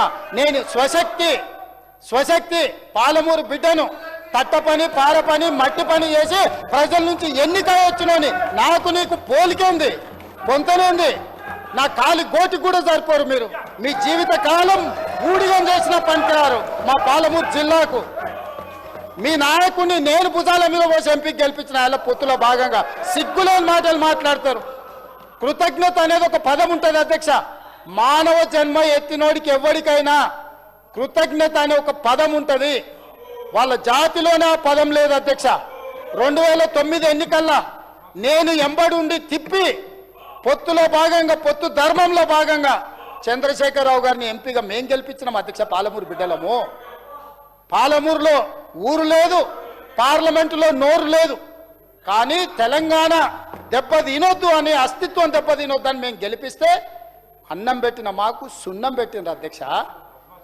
మాకు చూరాల కానీ లేకపోతే సుంకేష్ల కానీ లేకపోతే పాలమూరు రంగారెడ్డి ఎత్తిపోతలు కానీ కల్వకుర్తి కానీ భీమా కానీ నెట్టంపాడు కానీ ఏ ప్రాజెక్ట్ అయినా 10 ఏళ్లలో పూర్తి చేసిండ్రు అధ్యక్ష ఇంతకంటే దుర్మార్గం ఉంటుందా టెండర్లు పిలవాలి కాంట్రాక్టులు ఇవ్వాలి కమిషన్లు కొట్టాలి బామార్దులు పంచుకోవాలి ఇదేనా అధ్యక్ష ఇదా వీళ్ళు చేసింది దీని నిర్వాహకానికి మళ్ళీ గొప్పగా వచ్చి మాట్లాడతారు అడ్డమాట మాట్లాడతారు మీరు ఎంత అడ్డం మాట్లాడితే అన్ని పడతాయి మర్యాదగా ఉంటే సాఫీగా సాగుద్ది మర్యాదగా ఉండేది నేర్చుకుని బరాబర్ అయితే ఓ బరాబర్ బరాబర్ బరాబర్ అన్నందుకే అధ్యక్ష అధ్యక్ష అధ్యక్ష బరాబర్ అన్నందుకే తొక్కుకుంటా నెత్తి మీద కాలు పెట్టి తొక్కి ఇక్కడికి వచ్చిన అధ్యక్ష అల్లా తప్పగా రాలే అడుక్కొని రాలే కాలు పట్టుకొని రాలే నెత్తి మీద కాలు పెట్టి తొక్కి ఇక్కడికి వచ్చిన అధ్యక్ష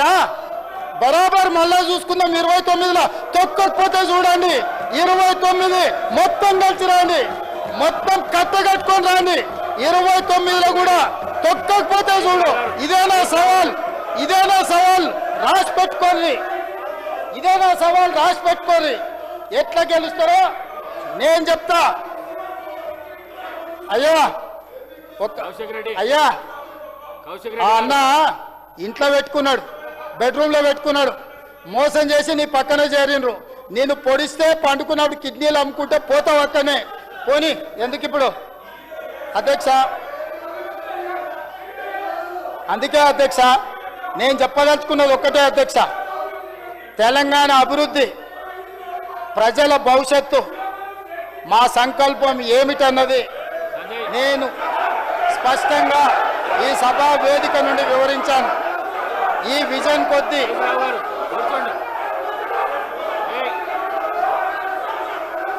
కూర్చోండి హరీష్ రావు గారు కూర్చోండి కౌశిక్ రెడ్డి గారు ఏంది అధ్యక్ష తెలంగాణ అభివృద్ధి ప్రజల భవిష్యత్తు పట్ల మా సంకల్పం ఏమిటన్నది నేను స్పష్టంగా ఈ సభా వేదిక నుండి వివరించాను ఈ విజన్ కొద్ది మందికి పాయిజన్గా మారి బాధ పెట్టవచ్చు వాళ్ళ మానసిక పరిస్థితిని మరింత విషపూరితం చేయొచ్చు అధికారం పోయిందన్న బాధ వారసత్వంగా వస్తుందనుకున్న ముఖ్యమంత్రి పదవి దక్కకపోవడం వల్ల కొద్ది మందికి ఈ విజన్ రుచించకపోవచ్చు ప్రతిపక్షం అధికార పక్షాన్ని విమర్శించడం సహజం కానీ వాళ్ళ విమర్శల పరిధి దాటి విషం కక్కుతున్నారు తెలంగాణ ప్రజల కోసం వాళ్ళు కక్కే విషాన్ని నేను శివుడి లెక్క కంఠంలో దాచుకునే శక్తి నాకు మా మంత్రివర్గ సహచరులకు ఉంది కాబట్టే ఇబ్బంది ఏమీ లేదు కుంగి కృషించి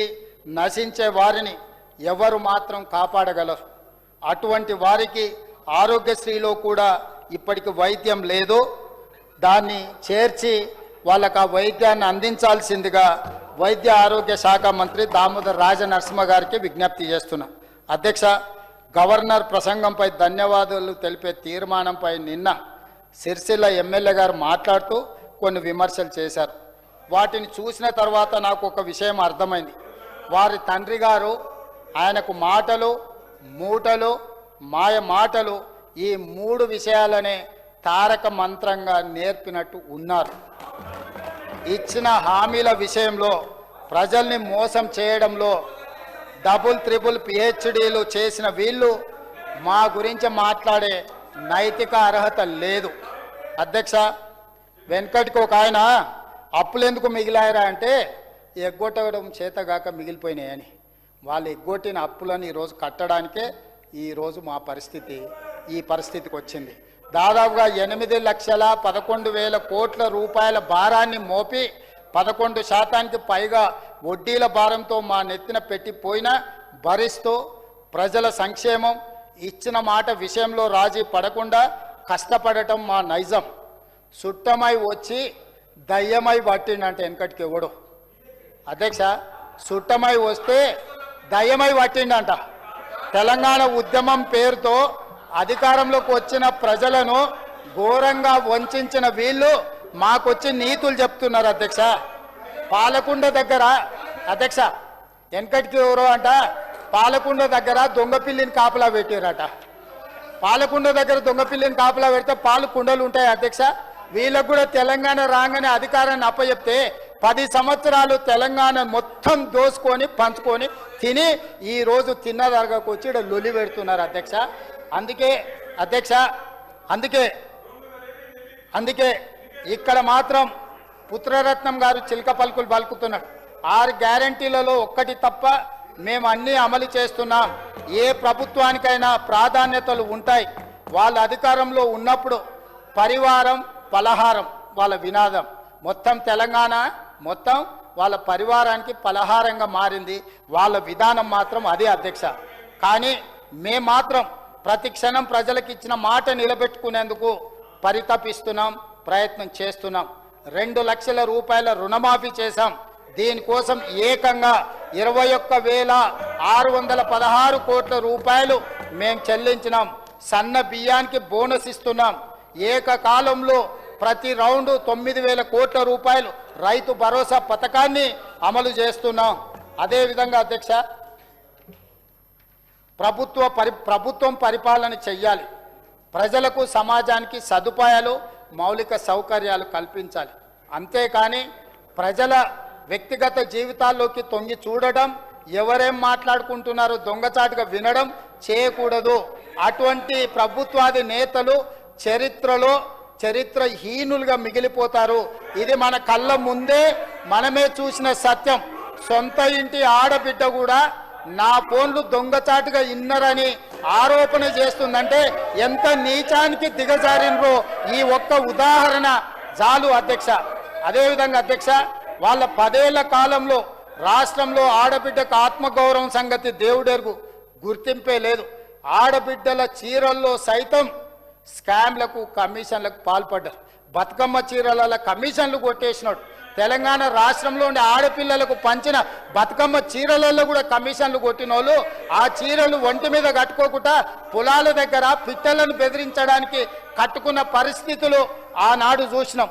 ఈనాడు మేము 1,20,00,000 మంది ఆడబిడ్డలకు తుమ్మలన్న 1,00,000 మంది ఆడబిడ్డలకే కదా చీరలు పంచింది. మన 1,00,000 మంది ఆడబిడ్డలకు ఇందిరా మహిళా శక్తి చీరలు పంచితే పాలపిట్ట రంగులో ఈరోజు దసరా పండుగ నాడు పాలపిట్టలాగా మా ఆడబిడ్డలు ఆ చీరలు కట్టుకొని సభలకు సమావేశాలకు పండుగలకు వస్తుంటే చూడముచ్చటగా ఆడబిడ్డలు ఎంత ఆనందంగా ఉన్నారో మేము పంచిన చీరలతోని ఈరోజు ఈ సభ సజీవ సాక్ష్యం. మా సీతక్క, మా మంత్రి సురేఖక్క కట్టుకున్నారు ఆ చీరలు. మా ఇంటి ఆడపడుచులు కూడా ఆ చీరలు కట్టుకునేంత గొప్పగా ఈరోజు పేదలకు, ఈరోజు ఆడబిడ్డలకు అన్నగా సారె పెట్టిన, పండుగ పూట చీర పెట్టిన దాన్నైనా వీళ్ళు అభినందించాలి కదా అధ్యక్ష. ఆడబిడ్డకు పెట్టిన చీర సారెతో సమానము, దాన్నన్నా అభినందించడానికి వీళ్ళకు ముందుకు రాలేదంటే వీళ్ళు ఎలాంటి మనస్తత్వం ఉన్నోళ్ళో ఒక్కసారి ఆలోచన చేయండి అధ్యక్ష. అదేవిధంగా 10 ఏళ్ల కాలంలో ఎక్కడైనా ఆడబిడ్డలు వ్యాపారాలలో, వ్యవహారాలలో, పరిపాలనలో కనిపించారా? ఇప్పుడు ఆడబిడ్డలు మగవాళ్ళతో సమానంగా అన్నింటా పోటీ పడుతున్నారు. మేము ప్రోత్సహిస్తున్నాం. మా దృష్టిలో, వాళ్ళ దృష్టిలో ఆడబిడ్డలంటే వంటింటి కుందేళ్ళు. అందుకే పిల్లలను నా కోసం కన్నావా అని ఆయన గారు అవహేళన చేసిండు. ఇవాళ పిల్లలను కనండి, అధికంగా కనండి, బోనస్లు ఇస్తాము, ఆర్థిక సహాయాన్ని అందిస్తామని మేము విధానం తీసుకున్నాం. మంత్రిగా పనిచేసిన వ్యక్తి, ఒక తల్లి నాకు 3-4 పిల్లలు ఉన్నారు, నాకు ఆర్థికంగా భారమైంది, కష్టమైంది, ప్రభుత్వాన్ని సహాయం చేయమని అడిగింది అధ్యక్ష. చెన్వాడలో ఫామ్ హౌస్లో గుంట భూమి కూడా అడగలే ఆడబిడ్డ పాపం. ఎర్రవల్లిలో ఫామ్ హౌస్లో 2 గదుల డబుల్ బెడ్రూమ్ ఇల్లు కూడా అడగలే అధ్యక్ష. ప్రభుత్వ నిధుల నుంచి ఏదైనా సంక్షేమ పథకం ఇవ్వమంటే పిల్లల్ని నా కోసం కన్నవా అని ఆడబిడ్డల్ని అవహేళన చేసిన చరిత్ర, బస్సులో పోతుంటే బస్సులో పోయి ఆడపిల్లల్ని అవమానించిన చరిత్ర అధ్యక్ష. మేము ఈనాడు స్థానిక సంస్థల పోటీలో ఈరోజు ఇద్దరు పిల్లల నిబంధన ఉంటే తొలగించి పిల్లలని అధికంగా కనండి. తెలంగాణ సమాజంకు అవసరం ఉన్నది, దేశాన్ని నిర్మించాలంటే పిల్లలు పెరగాలి. ఈరోజు అని మేము ప్రణాళికలు తీసుకొచ్చి వాళ్ళ సంక్షేమం కోసం, వాళ్ళ అభివృద్ధి కోసం చదువులు కానీ అదేవిధంగా సంక్షేమ పథకాలను మేము తీసుకొచ్చి ఈరోజు మేము ఆర్టీసీ బస్సులో ఉచిత ప్రయాణాల నుంచి ఇవన్నీ చేస్తున్నాం. అయినా కించపరిచే విధంగా వాళ్ళు మాట్లాడుతున్నారు అధ్యక్ష. అహంకారాన్ని కూడా అద్దుంటుంది అధ్యక్ష.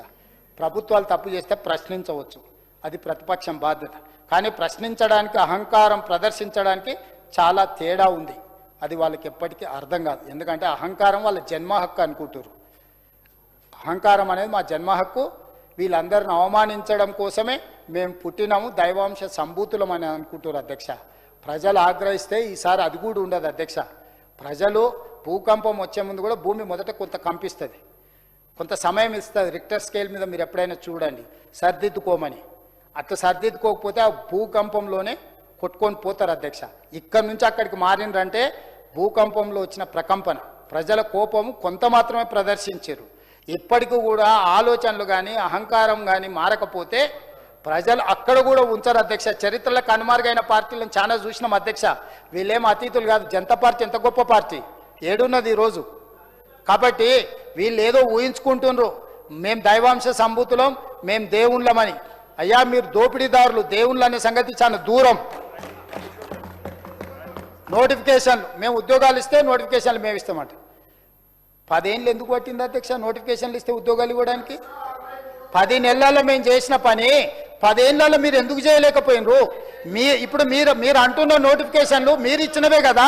మీరు ఇచ్చిన నోటిఫికేషన్ల నియామకాలు మీరు ఎందుకు చేయకుండా పారిపోయినరు? 10 ఏళ్ళు ఉన్నారు కదా. మీరు ఇచ్చిన నోటిఫికేషన్లు మీరే నియామక పత్రాలు అందించనుంటే ఆ నిరుద్యోగ యువకులు మీకే బ్రహ్మరథం పట్టేటోళ్ళు కదా. మీరు ఆ పేదల నిరుద్యోగ యువకుల యొక్క ఆవేదన, బాధను, దుఃఖాన్ని, ఆ తల్లిదండ్రుల యొక్క కష్టాన్ని మీరు అర్థం చేసుకోక వదిలేసినందుకు ఆ ఉద్యోగ నియామక పత్రాలు అందించింది మేము అధ్యక్ష. మీరు అసంపూర్తిగా వదిలేసిన అసమర్థులు కాబట్టి సమర్థవంతంగా నియామక పత్రాలను అందించి తెలంగాణ దేశానికి ఆదర్శంగా నిలబడ్డట్టు 1 సంవత్సరంలో 67,000 పైగా ఉద్యోగాలు ఇచ్చిన రాష్ట్రం, గొప్ప రాష్ట్రం, ఉద్యమ రాష్ట్రం తెలంగాణ. మీలాగా గాలికి వచ్చిన వాళ్ళం కాదు అధ్యక్ష. అందుకే చెప్తున్నా జాగ్రత్తగా మాట్లాడమని. అందుకే విధంగా అధ్యక్ష ఈ సభ సంస్కారానికి ఏంది, ఈ సభ సంస్కారాలకు దహన సంస్కారం చేశామని మాట్లాడుతున్నారు అధ్యక్ష. ఏ మొహం పెట్టుకొని మాట మాట్లాడుతున్నారు అధ్యక్ష? 10 ఏళ్ల కాలంలో ఈ శాసనసభలో ఎప్పుడైనా ప్రతిపక్షాన్ని మాట్లాడనిచ్చిండ్రా అధ్యక్ష? పెద్దలు జానారెడ్డి గారైనా, మిత్రుడు భట్టి విక్రమార్క గారైనా నన్ను చూస్తేనే కాళ్ళలో వణుకొస్తుండే, వచ్చినప్పుడు ఎంబడెంబడే మార్షల్స్ ఎత్తుకుపోయి బయట వేస్తుండ్రి. ఎవరికైనా ప్రతిపక్షానికి ఇచ్చిర్రా అధ్యక్ష ఎప్పుడైనా మాట్లాడడానికి? ఇవాళ స్వేచ్ఛగా ఎన్ని మాట్లాడుతున్నారు అధ్యక్ష? ఒక్కరోజైనా ఎవరినైనా సస్పెండ్ చేసినావా అధ్యక్ష? వాళ్ళ వ్యవహార శైలి చూసినోడు అసలు ఉరిశిక్ష రాయాలి వాళ్ళ వ్యవహార శైలిని చూస్తే. అయినా మీరు భరించి మౌన మునిలాగా అక్కడ కూర్చొని మీరు విషయానికి రాండి అని పదే విజ్ఞప్తి చేసి ఏది మాట్లాడినా కూడా అవకాశాలు ఇచ్చినాము. ఇది మా ప్రజాస్వామ్యం. ప్రజాస్వామ్య స్ఫూర్తిని మేము ప్రదర్శిస్తున్నాం. అందుకే ఆనాడు ఏం మాట్లాడినారు పాపం కోమటిరెడ్డి వెంకటరెడ్డి, సంపత్ కుమార్ శాసనసభ సభ్యత్వాన్ని రద్దు చేసిండ్రు అధ్యక్ష. ఇంతకంటే దుర్మార్గం ఈ దేశంలో ఎక్కడైనా జరిగిందా అధ్యక్ష? నేను మాదిగా ఉపకులాల వర్గీకరణ కోసం తీర్మానం పెట్టి అడిగితే నన్ను సండ్ర వెంకట వీరయ్య, సంపత్ కుమార్ని ఎత్తి బయట పడేసిరు అధ్యక్ష. కానీ మేము వచ్చినాక ఇక్కడ కూర్చొని వాటి అన్నిటిని సర్దిద్దినాం అధ్యక్ష. అందుకే ఈరోజు నేను చెప్పదలుచుకున్నది ఒకటే అధ్యక్ష. నేను గర్వంగా చెప్తున్నా, మీ నాయకత్వంలో మేము శాసనసభ ఉన్నతిని, గౌరవాన్ని నిలబెడుతున్నాం. ప్రతిపక్షం ఈరోజు సభలో మాట్లాడే పరిస్థితి 10 ఏళ్ల తర్వాత ఇప్పుడే తెలంగాణ సమాజం చూస్తుంది. సమస్యల పరిష్కారం కోసం ప్రతిపక్షాన్ని సలహాలు అడిగే ప్రభుత్వాన్ని తెలంగాణ సమాజం మొదటిసారిగా చూస్తుంది. ప్రతిపక్ష నాయకుడు కేసీఆర్ గారిని సభకు రావాల్సిందిగా ఆహ్వానిస్తున్న ప్రభుత్వాన్ని ఈరోజు తెలంగాణ సమాజం గమనిస్తుంది, చూస్తుంది. ఏ అంశంపైనైనా అర్థవంతమైన చర్చలకు ఆస్కారం ఇచ్చే ప్రభుత్వాన్ని తెలంగాణ సమాజం చూస్తుంది. రాచరికపు ఆలోచన ఆకాంక్ష ఉన్న వీళ్ళు మాకు సలహాలు ఇస్తే మాంసం తిని మద్యం మంత్రాలు చదివితే ఎట్లుంటుందో గట్ల ఉన్నది అధ్యక్ష ఈరోజు సభలో వీళ్ళ వ్యవహార శైలి. అందుకే అధ్యక్ష నేను తమరి ద్వారా విజ్ఞప్తి చేసేది, సూచన చేసేది, వయసు ఉంది కాబట్టి ఓపిక ఉండాలి. ఓపుకుంటే అవకాశాలు వస్తాయి. ఓపికతో పాటు ప్రవర్తన కూడా మార్చుకోవాలి. ఇది మీ తాత ముత్తాతల ఆస్తి కాదు. ఈ కుర్చీ అనేది ప్రజలు ఇస్తే వచ్చేది. ప్రజలు ఆశీర్వదిస్తే మనం ఇక్కడ కూర్చుంటాం. అందుకోసమని ఈరోజు నేను వాళ్ళకి చేసే సూచన ఒక్కటే, ఎప్పుడు ఏది కావాలంటే అప్పుడు అది మాట్లాడతాం. నరం లేని నాలుక కాబట్టి ఎటైనా తిప్పుతామని మాట్లాడితే ప్రజలు అందరూ గమనిస్తూనే ఉండరు. అందుకోసమని ఇవాళ అధ్యక్ష గవర్నర్ గారి ప్రసంగానికి ధన్యవాదాలు తెలుపుతారు ప్రతిపక్షం అని మేము భావించినాము. ధన్యవాదాలు తెలిపే సంస్కారం వాళ్ళకు లేకపోయినా నేను సభ్యులందరినీ గవర్నర్ గారి ప్రసంగానికి ఏకగ్రీవంగా ధన్యవాదాలు తెలిపి వారి ప్రసంగాన్ని ఆమోదించి తెలంగాణ పేద ప్రజల కోసం, తెలంగాణలో ఉండే దళితులు, గిరిజనులు, ఆదివాసీలు, బలహీన వర్గాలు, మైనారిటీలు, మహిళలు, నిరుద్యోగ యువకులు, విద్యార్థులు, కార్మికుల, కర్షకుల కోసం ప్రణాళిక సిద్ధం చేసి తెలంగాణను బంగారు తెలంగాణగా మార్చి తెలంగాణ పునర్నిర్మాణంలో భాగస్వాములు కావడానికి 2034లో $1 ట్రిలియన్ ఎకానమీ ఈ మంత్రివర్గము ఈ సభలో ఉన్న సభ్యులందరూ కలిసి వస్తారు. మొదటి విడతగా $1 ట్రిలియన్ చేరుకుంటాం. అదేవిధంగా రెండో విడత 2047 వరకు $3 ట్రిలియన్ ఎకానమీకి ప్రణాళికలు సిద్ధం చేసినాం. ఏకగ్రీవంగా ఆమోదం తెలిపి గవర్నర్ గారికి ధన్యవాదాలు తెలపాల్సిందిగా సభ్యులందరికీ విజ్ఞప్తి చేస్తూ తమరి దగ్గర సెలవు తీసుకుంటున్నా. ధన్యవాదాలు అధ్యక్ష. There are no amendments to the motion of thanks to the address by the governor.